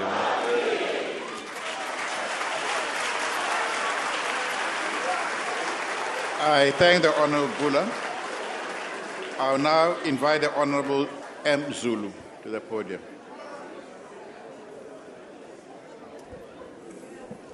Mhlonishwa usomlomo umkhandlu wesishayamithetho sikazwelonke, umhlonishwa ubaba uMahlangu umkhandlu weyifundazwe, ondunankulu beyifundazwe bakhona phakathi kwethu, abaholi bamaqembu aphikisayo eParliament likazwelonke. Ngithi sihlangene lapha namhlanje sizobhonga emswanini ngokwedlula emhlabeni kweqhawe ubaba wesizwe uDokotela uNelson Mandela. Mina njengomuntu okholelwe edlozini ngikholelwe ukuthi imali ithi kusinethanethe ekseni namhlanje ngabukeka ukuthi uTata Mandela bebusekile ukuthi abe khona phakathi kwethu. Noma benguqonda kahle ukuthi emndenini wakwaMandela inhlungu zingakanani ngoba ukuhamba emhlabeni komuntu akulula kuyakhaleka. Ngabakhalela umama bakaMandela, ngikhalela inkosi yesizwe sakwaMandela emveza uMandla Mandela ngoyisemkhulu wayo ebebemthanda. Njengathi njengezwe sisonke sibhubhile safa olwembiza ngokuhamba kwaleli qhawe. Inkulungwane zabantu emhlabeni zohlala zimkhumbula ubaba Mandela emsebenzini yakhe ayenzela izwe laseNingizimu Afrika. Akhona oyedwa la endlini owayengaqunywa ejele iminyaka ewu27 abuye awulala embhedeni owodwa nalowo muntu abemgqume iminyaka ewu27 ejele ngoba kwakuyisitha sakhe sangoqobo. Ngithi ke ngibonga abantu abadala lapha endlini abamqonda kahle engembala umntwana wenkosi nobaba umlangeni ukuthi bona abamqonda kahle ukuthi indlela yakhe yayiqonde kuphi ekwenzeni izinto. Ngibe ngithi lapha kwelika baba mkhulu selibhubhe abantu baka baba mkhulu ubusuku nemini. Ngiyakhumbula ngesikhathi kade phuma nje ejele ngomhla ka25 kuNhlolanja lapha afika khona kwenye inkundla zemidlalo eThekwini kuleli ngonyama wafika washo khona ukuthi ma unesibhamu sakho unomkhonto wakho unakho konke okungahle kugile imkhuba kufuneka ukuhambe ukulahla olwandle. Ngibonge futhi Mageba ukuthi uyakuveza ukuthi uMandela bokumholi wakho ubaba Mandela. Nanje ngomuntu omdala kuwe kufanele bemholi wakho. Nanje ukuthi washo elapha esigodlweni ekhaya kwakhe ngalamankengane wathi noma ngathiwa niphambene kangakanani kodwa maye sekubizene senihlezi phansi uyakwazi ukuthi umbone. Ngibonge ukuthi ngomhla kaNcwaba zishumi nantathu ku1993 wahamba okufakazela ukuthi udlame ulwenyanya kangakanani lapha endaweni yaseThokoza futhi isizwe lapho sasibhubha khona. Ngingeke ngikwazi ukusho ukuthi umuntu oyedwa engakwazi ukwenza umehluko ekwazi ukukhuluma nabanye abantu ukuthi mabayeke imhlolo.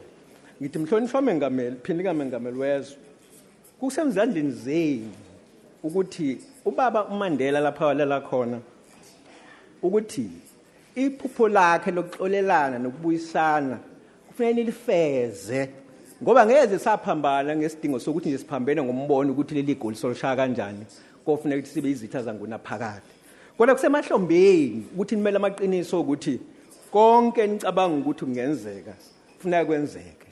Ngibonge futhi inhloko yombuso obandlulu uDe Klerk wayemkuyolendlu emikukhona lapha engimkhona mina umuntu kwaPhuwana Zulu esho ethi ubakhulula bonke uvula zonke inhlangano zombusazwe imlomo nabo bonke abasekudingisweni babebuye ekhaya ebese ncoma ethi wena wesilo wenza umehluko ukuthi ukwazi ukumeluleka ukuze aphume nalelo qhinga ngoba vele ukwelulekwa ikhona ukwazi ukuthi uhambe indlela eqondileyo. Ngithi mndeni wakwaMandela bakithi anibhubhanga nodwa sibhubhe sonke njengesizwe egameni labantu bakababamkhulu ngiyakhala ngiyababaza ngithi ulale kahle Madiba uhambe kahle ngikhalela isizwe sabathembu bese ngikhalela inhloko yezwe nephini lalo nabo bonke abesenhlanganweni eholwa uTati Madela. Ngiyabonga mfana. Thank you. The next speaker is from Mazapu and Honorable KG Dikobo. You have the floor, sir. Honorable Speaker, Honorable Chairperson of the NCOP, Your Excellency Deputy President Mtlanthe, the family of President Mandela, honorable members, honorable guests, the nation in mourning.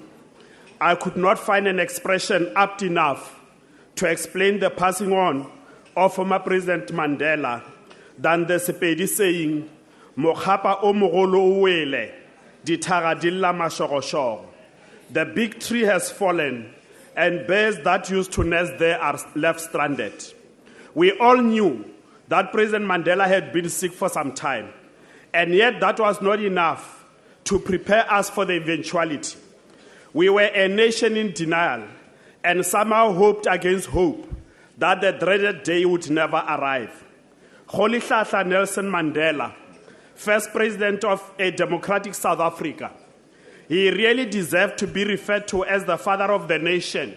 Papa go setšhaba, Baba wa Taifa in Kiswahili. It is a title he carried with humility and dignity, and in the process earned South Africa the respect of the global community. President Mandela was a unifier. He tirelessly worked for the unity of the people of our land. He stretched out a hand of friendship even to those who had persecuted him.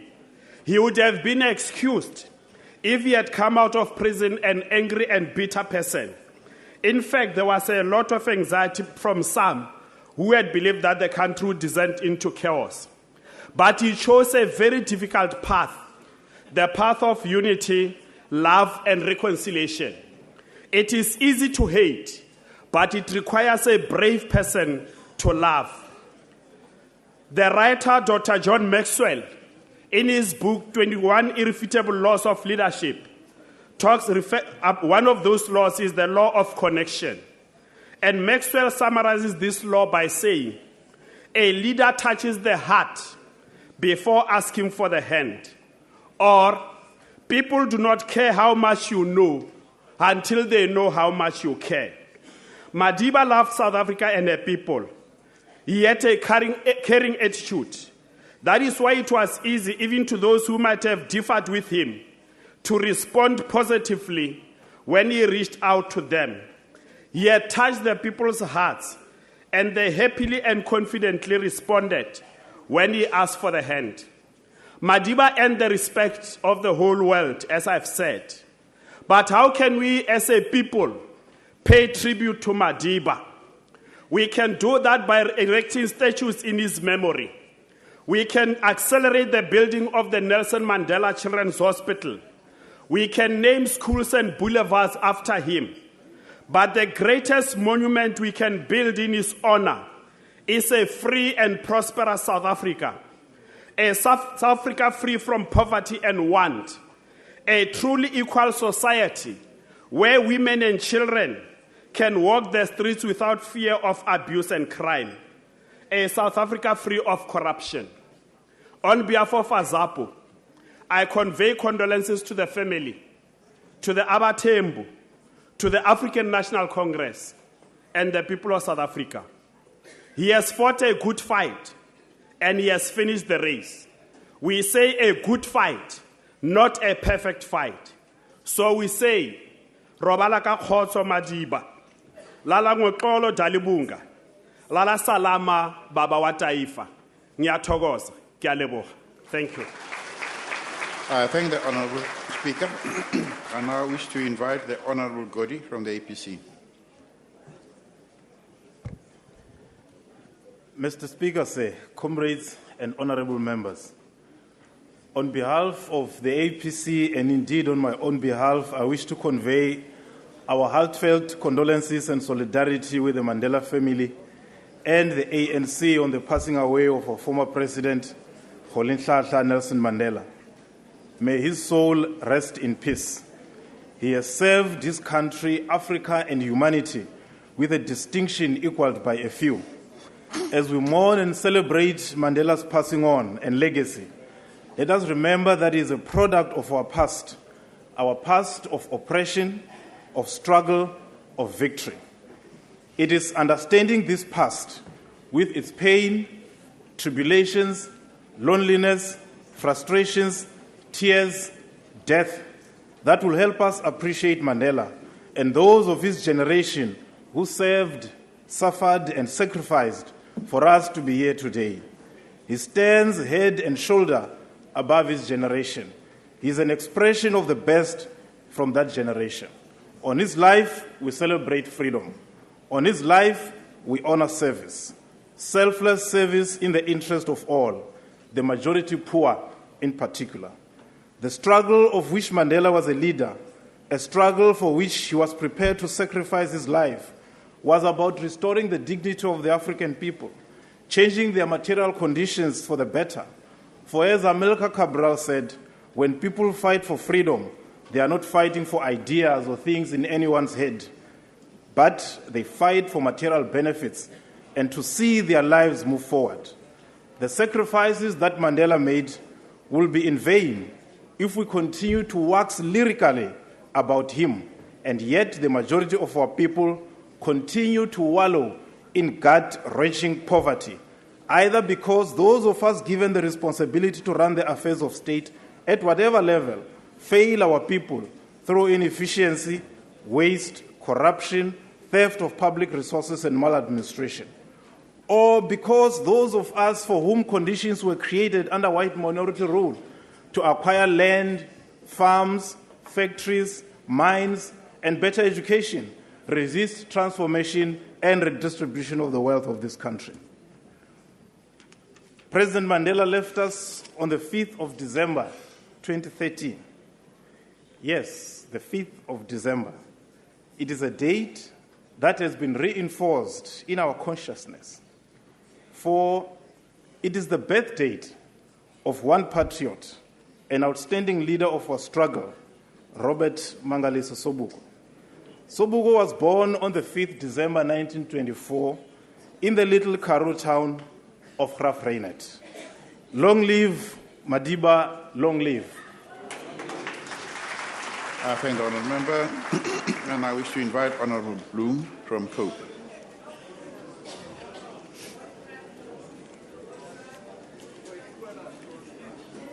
Honourable Speaker and Chairperson, let's first thank God for giving us this great leader. Yes, we must be thankful that God have borrowed us, this great leader, for 95 years, Comrade President Nelson Mandela. Speaker, I can say without any doubt that it was it not for Nelson Mandela, this country could have gone up in flames. It is because of Nelson Mandela's wisdom that we sit here in Parliament as fellow South Africans, black and white. Nelson Mandela saved this country from a bloodbath. Yes, who can forget when one of our outstanding great leaders, Comrade Chris Hani, were brutally killed by evil forces? Yes, it was Nelson Mandela who said to us, the solution to the problems of our country won't come through the barrel of a gun, but through talking to each other. Yes, Nelson Mandela calmed all of us.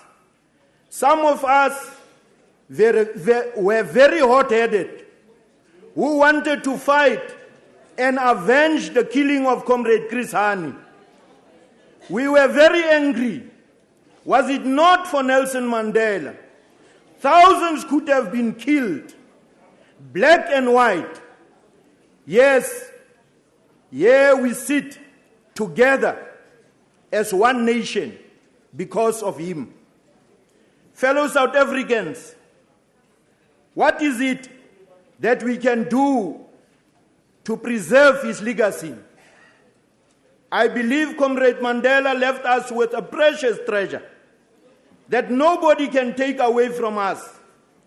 That is our Constitution. That is what Nelson Mandela lived for and struggled for. Let me remind you, this Constitution was signed by this great hero, Nelson Mandela. If we respect this Constitution like he did, we will always live in peace and harmony in this country. Yes, when thousands of us were locked up in the prisons of this country, our hope was pinned on our leaders on the island, led by Nelson Mandela. Yet we knew that he was also behind bars and serving a life term. But we were always singing a song, Holy Tata Mandela, freedom is in your hands. Show us the way to freedom in our land of Africa. I want to ask permission for one verse. Holy Tata, Holy Tata, freedom is in your hand. Freedom is in. Show us the way to freedom. Show us the way in our land, South Africa. Mandela, Mandela. Mandela said freedom now. Thank you very much, Honourable Member. That's a beautiful song. Please take your seat. Honourable Member, please take your seat now.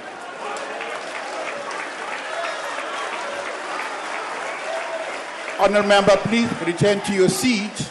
On behalf of the Congress of the People and the Bloom family, we say to Madiba, Robert Akohot on Tate, Moy Luop Khruat Layer, till we meet again.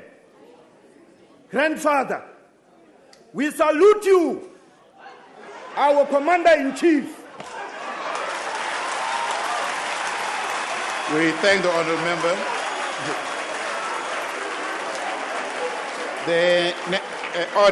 Order. The next speaker on my list. Order, Honourable Members, order. The next speaker on my list is Honorable S.A. Mpeti from the PAC. You have the floor, sir.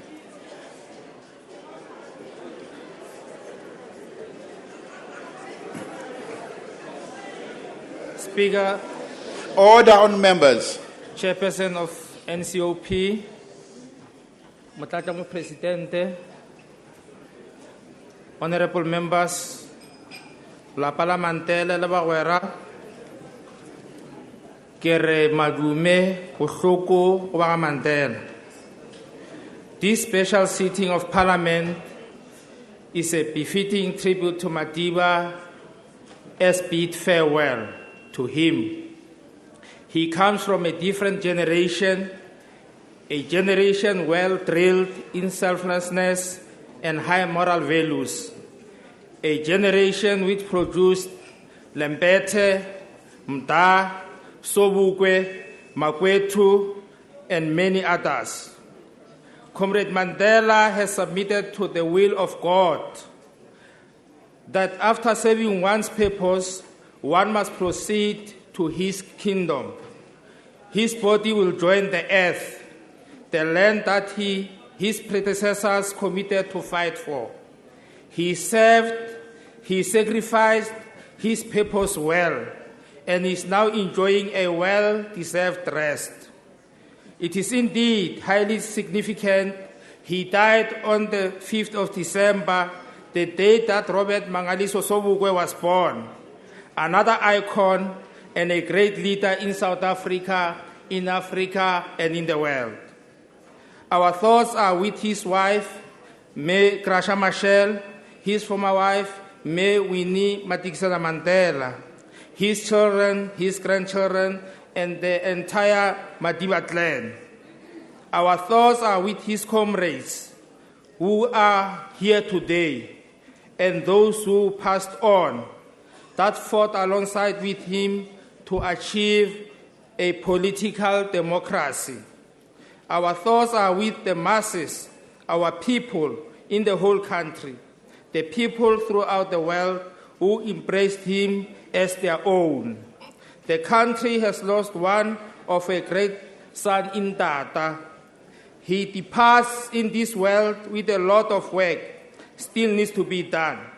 You left us at a critical time with many challenges. The unemployment rate is still at the higher level. Poverty is still the same in the African people. African people are still landless. The moral values of this society has gone down, with the abuse of children and women very high. Self-accumulation of greed has reached unacceptable levels. These are trying times indeed. Speaker, let us use this time to reflect on the task at hand. We cannot delay the redistribution of land to the African people anymore. There cannot be any excuses. We urgently need to include the values we want to project. Stealing from the public purse has to be classified as treason and punishable by the life sentence.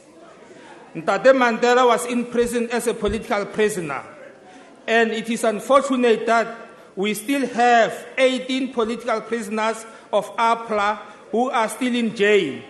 We can call upon our presidency to release those comrades in honor of Ntate Mandela.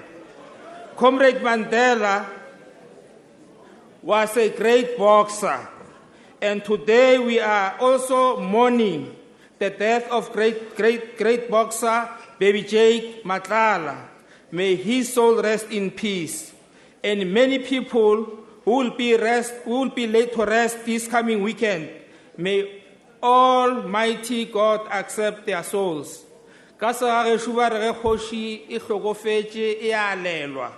Many people passed on as from Thursday. This shows that Ntate Mandela is a king. So if you die, you don't die alone if you are a king. I thank you. I thank the honourable member. I now wish to invite the honourable the leader of the opposition to the podium.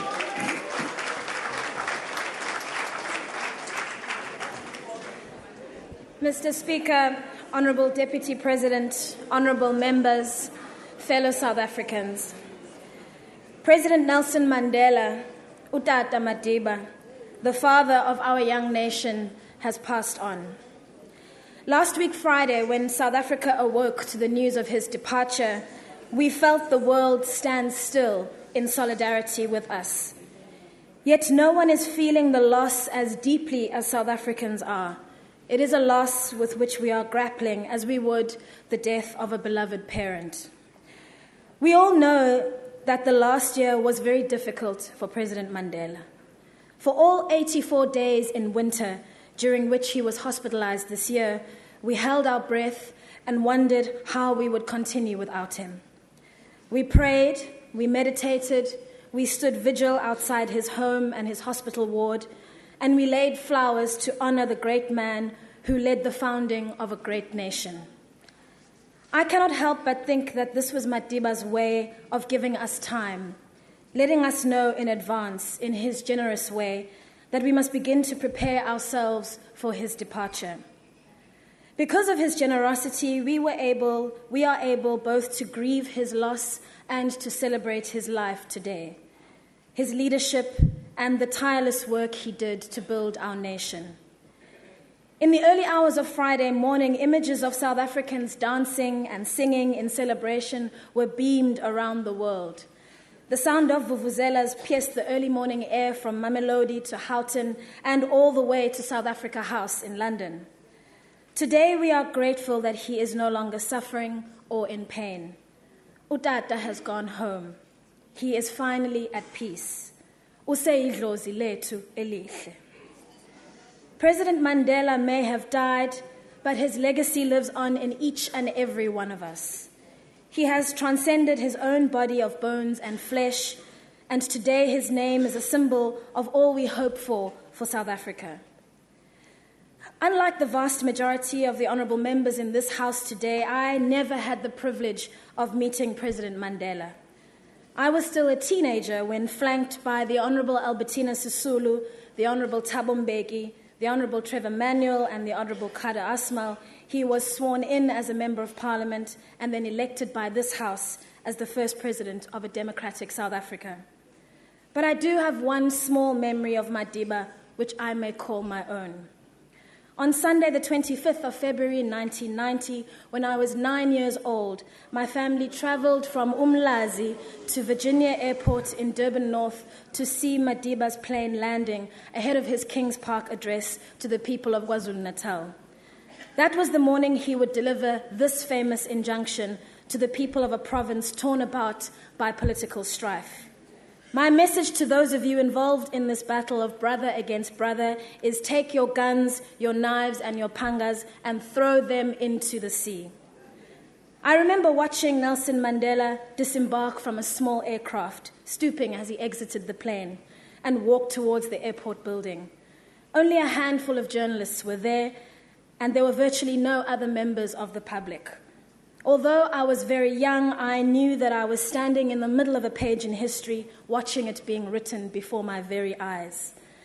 As he walked over from the tarmac, Nelson Mandela looked straight at our small family and raised his fist in the air.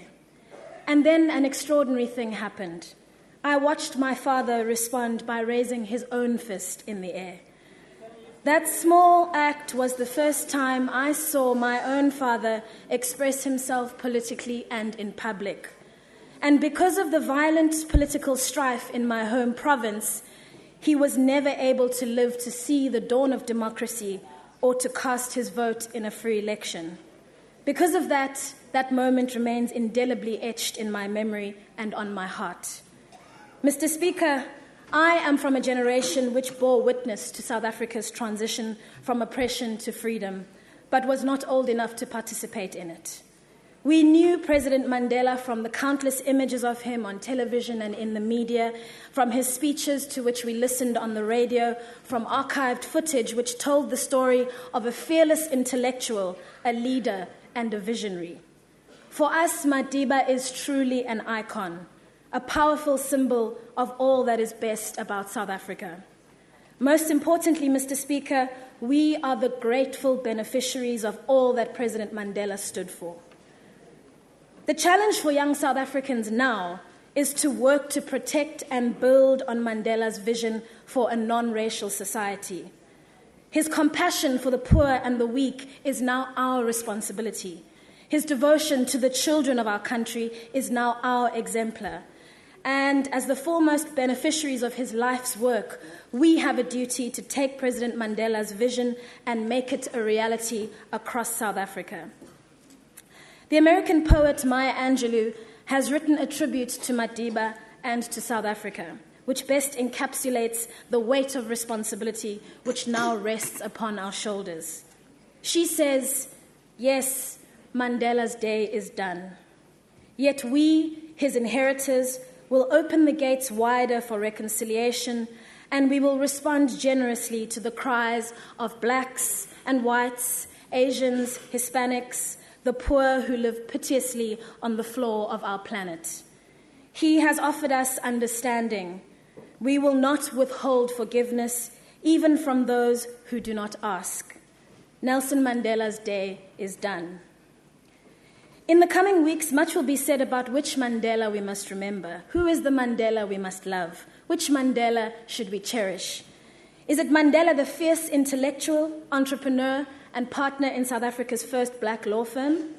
Is it the Gandhian Mandela, who advocated the pacifist action of boycotts and strikes against the apartheid regime? Is it Madiba the prince, Mandela the athlete, or Mandela the young lion who took his party in a radical direction when he co-founded Umkhonto weSizwe? Or is it President Mandela the statesman who commanded the world stage with an unquestioned sense of morality and a keen understanding of the power of symbols and how they can draw together a divided people? I draw inspiration from the Mandela who stirred up his organization from within, who, when he was my age, became leader of the ANC Youth League and took his place on the ANC's national executive. The Mandela who pressed his colleagues for more drastic action and challenged the status quo. That is my Mandela, my inspiration. I say to my fellow South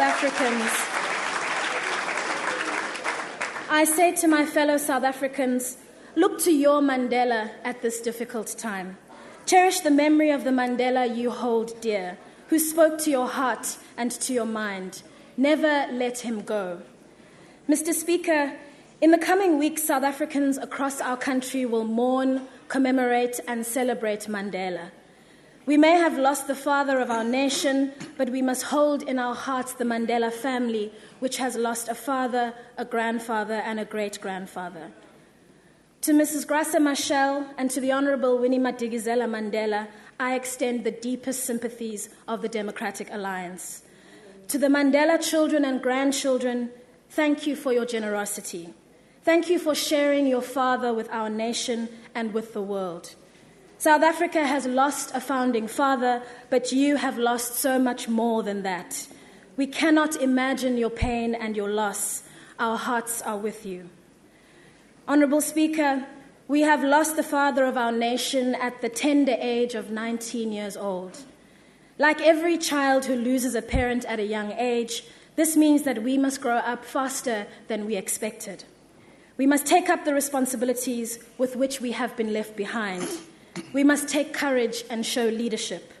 We must take up the cause of our most vulnerable fellow citizens and realize the vision that Madiba had for us.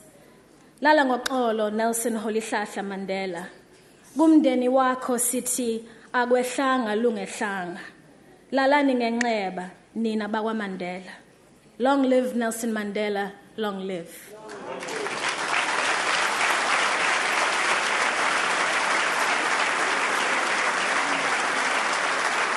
I thank the Honourable the Leader of the Opposition, and I wish to invite the Honourable the Minister of Justice and Constitutional Development.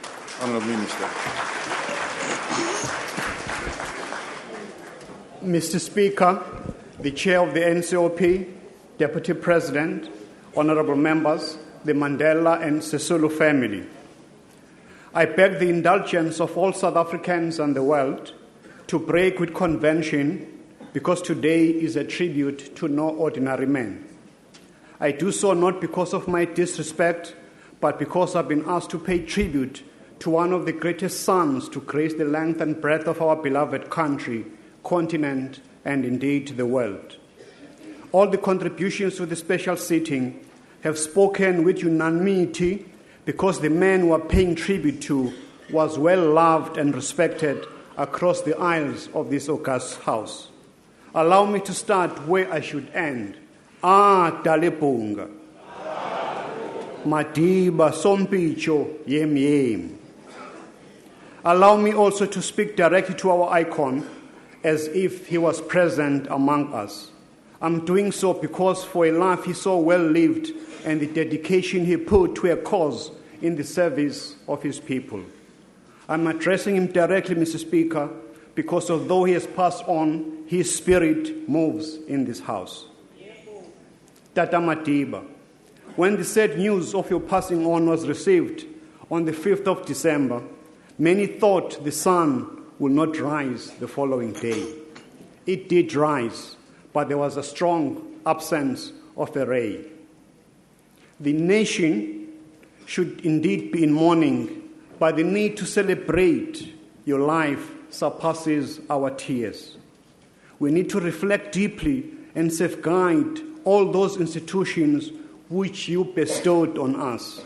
One of these institutions is our Constitution, which we are all obliged to safeguard.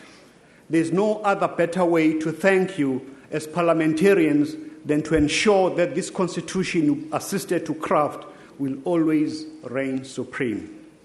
In 1934, at the age of 16 years, when you returned from the initiation school at Mvezo, the elders gave you the name Dalipung. To be given such a unique name at that age was an indication that we were born to lead. Whether you knew that one day, as 190 lawmakers would be so gathered in solemn respect to wish you well in your next journey, is a forethought, even though we cannot even answer. For many of us, it was neither envisaged nor forethought, even though we knew it was inevitable. I remember with fond memories when you visited my constituency on the 27th April 1994. We had come to report back to the first president of the ANC, Reverend Langalibalele Dube, that the people of South Africa had last attained universal suffrage. As a symbol of respect, you cast your vote at Ohlange High School in Inanda, a school established by Dube. I had the honor to accompany you when you cast that first vote as a free South African.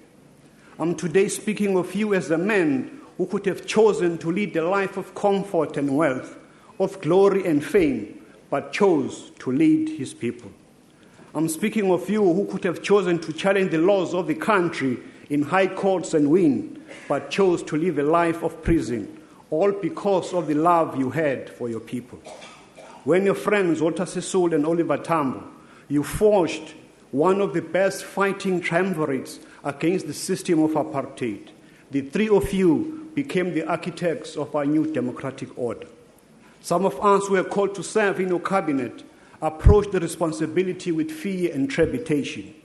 You comforted us all by stating that we were equal to the task because you too had never been the president before. We took our cue from you and did the best we could in spite of our inexperience. It was an honor to serve in the first cabinet at your pleasure, Mr. President Trevor. You taught us a true meaning of forgiveness. You help us to reclaim our dignity as a people and embolden us to stand with our shoulders high and our chins up. Your power to forge unity through sports across all codes reduced all anxieties and the fear for the future.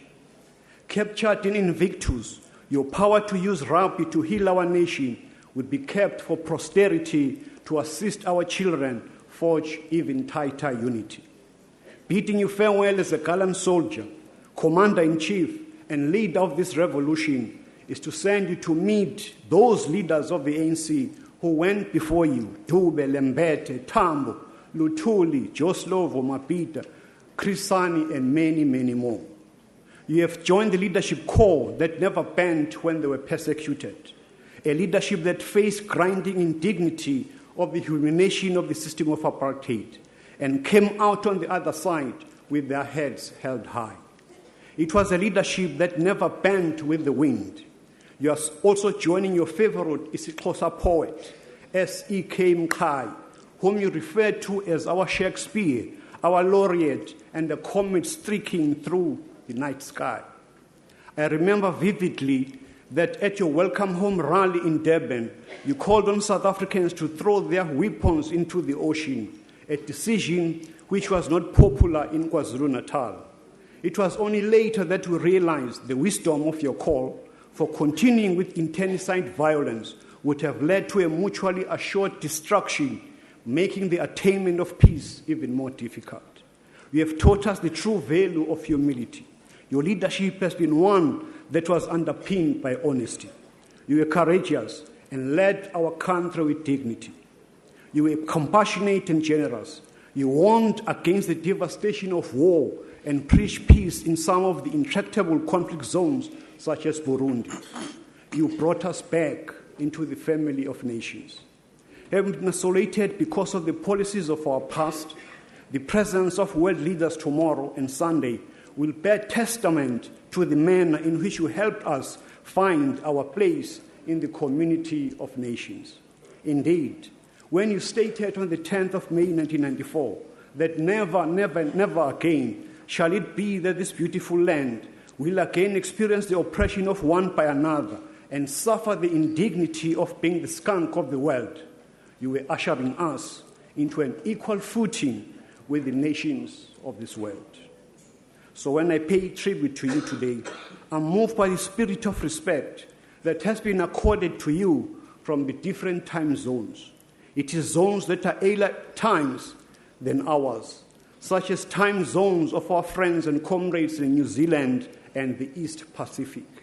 I'm talking about those in the different climates who lived in the sunny parts of Europe and the colder climates of the Antarctic. I'm speaking about the many tributes that have poured from the Americas and from our African brothers and sisters. Your life touched all of them and restored faith in the triumph of the human spirit. I'm talking about the kaleidoscope of the colors of the people of the world who inhabit the antipodes, the transatlantic, the equator, and the Amazon forest. I'm talking about the people of different political and ideological persuasions and religious convictions. All of these look up to you as their own icon. You could have chosen the relative comfort of the life of royalty, but you chose the uncomfortable path of taking up the cause of your people's freedom. You were ready to die for the cause that you took and had to suffer the indignity of 27 years of incarceration. But you taught us more than just sacrifice. You taught us the true meaning and the power of forgiveness. More than any other leader, you stand majestically as the rightful claimant to the title, the Father of our nation. I'm paying tribute to you as the recipient of the Nobel Peace Prize. I'm paying tribute to you as a man who braved the cold weather of the Atlantic on Robben Island and the glaring light of the sun that nearly made you blind.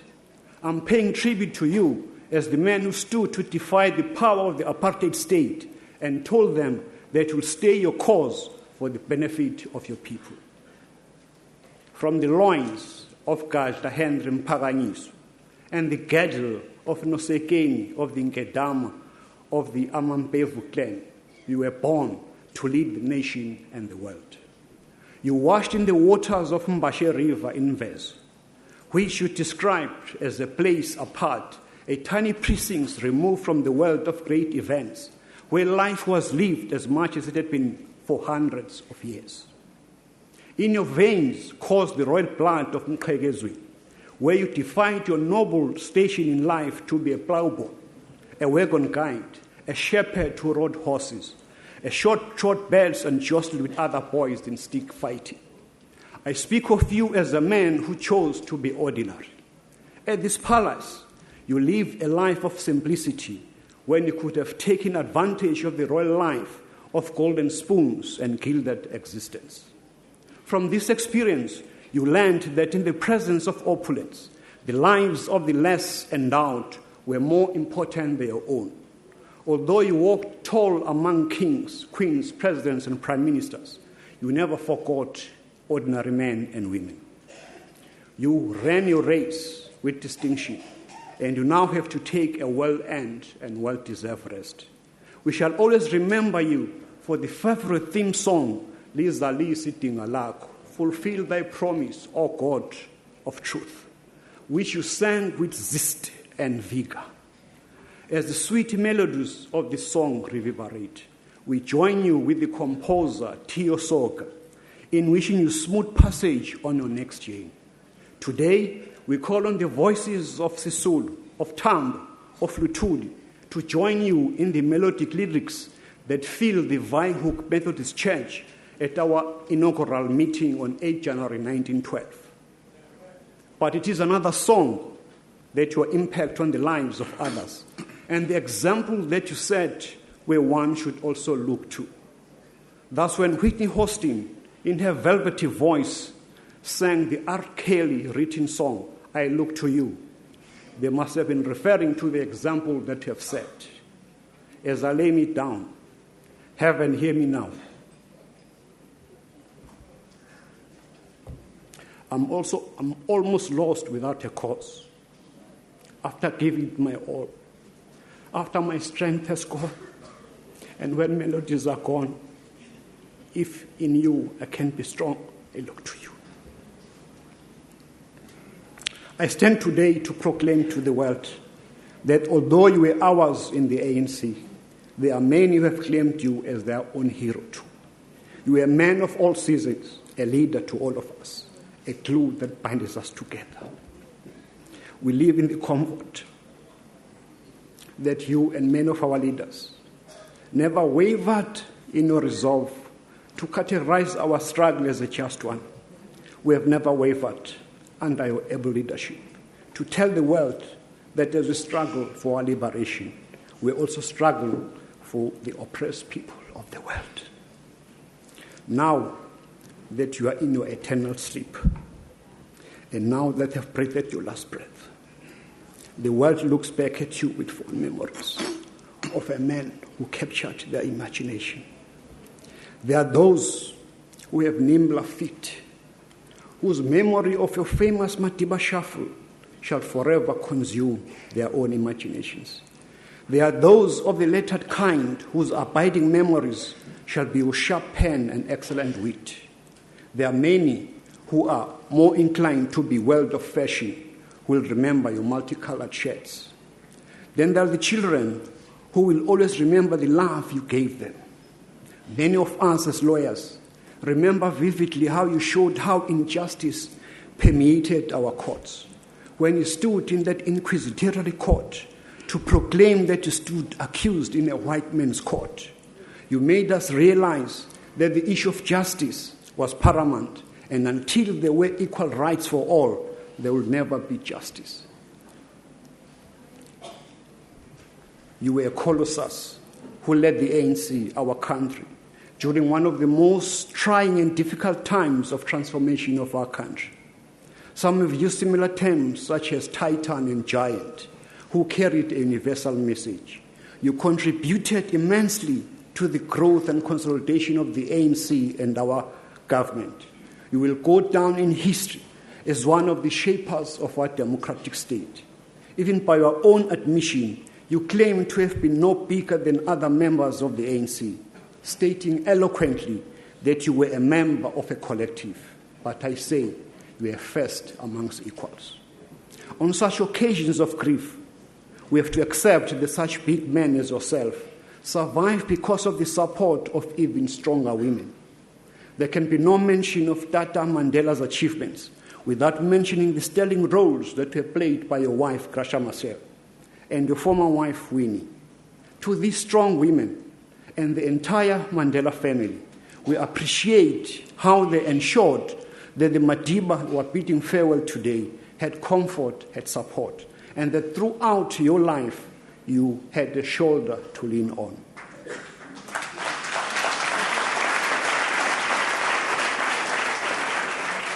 Madiba, your long walk to freedom has not ended. It is just the passing of an era. We pick up your spear to continue a long walk towards the economic emancipation for all, so that this economy of ours must reflect the demographics of the new South African rainbow nation. As I close, let me go back to the beginning. Dalibung, Sompich, Madib, Dlomo, Yemyen, Ngolomsil, Velabempensel. The big tree has fallen. The baobab has fallen. The world will never be the same again. A pledge we make to you, Mr. President, is that as a nation, we will keep on walking. I thank you.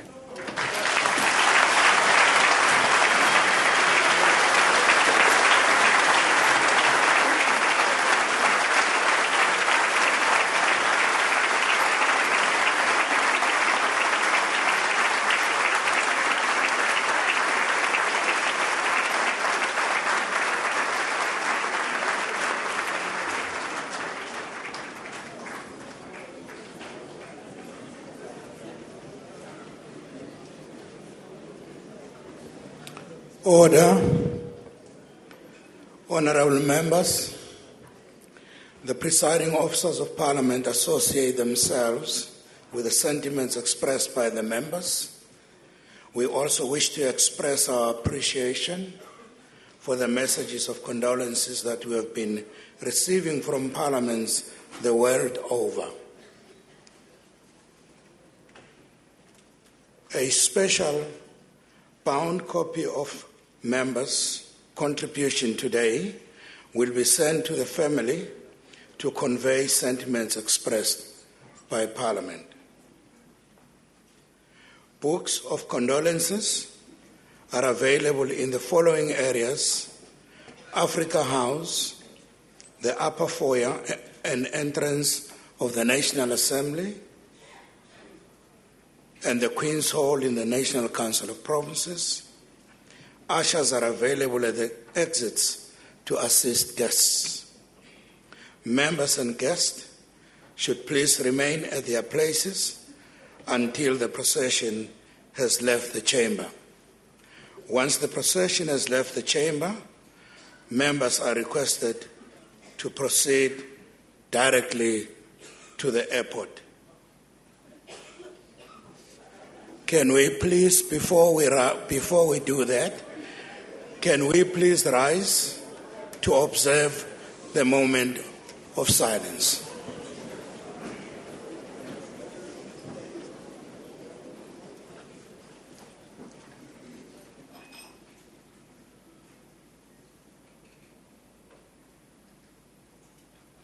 Please be seated.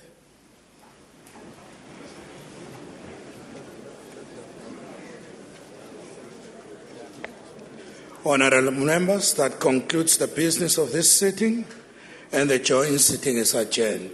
Thank you very much.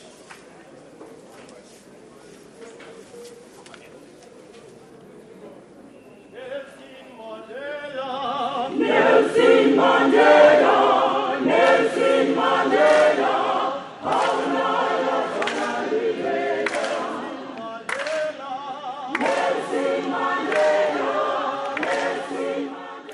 And that brings us to the end of this broadcast of the special sitting, a special joint sitting of Parliament, where political leaders, including the Deputy President Kgalema Motlanthe, the leader of the Democratic Alliance, Helen Zille, the leader of COPE, Mr. Misiwa Lekota, and the leader of the IFP, among others, Dr. Mangosuthu Buthelezi, were able to pay formal tribute to former President Nelson Mandela. We now finish this broadcast and we cross you back to our colleagues in Johannesburg in studio. Lakanya, it's great to have you with us on this ongoing special broadcast of the SABC. I'm Francis Hurd and Eben Janssen with you as well. And tribute after tribute in Parliament today. We heard from the provincial leaders, we heard from opposition parties. Finally, Justice Minister Jeff Radebe, and I don't know if you saw Eben, but Trevor Manuel looking teary-eyed, just moved and shaken. It was almost not a dry eye in the House, Francis. You know, it was a very touching tribute and a very personal account, I think, of the journey that the parliamentarians shared with Nelson Mandela over the last 20, 25 years. I think the common theme is let's look at his legacy, let's look at the brilliant man he was, but also take it forward. Yeah. Today he was called again the greatest man of the age, and really a historic day. The public invited to Parliament, so you saw some ordinary members sitting there as well. Yeah, common theme, unity and reconciliation. But of course, we want you to share your views and your feelings with us on social media, on our Twitter page. It's at SABC News Online. And that one from Sbusiso Msubo says, the youth of our country should take advantage of the legacy that Madiba fought for. Education is a key to conquer poverty. And Pito says, I'm seeing the best of SABC. They are pulling their best to update us with all news about our icon. Hashtag good job. Thank you very much, Thank you very much, Pitso. Keep it coming. Ntlandla Kumalo, to our South Africa and the world hero, we say thank you for you made our country a better place to live, and that sentiment pervasive. Sanele Utata was the chosen one. Which other man came out of prison without bitterness?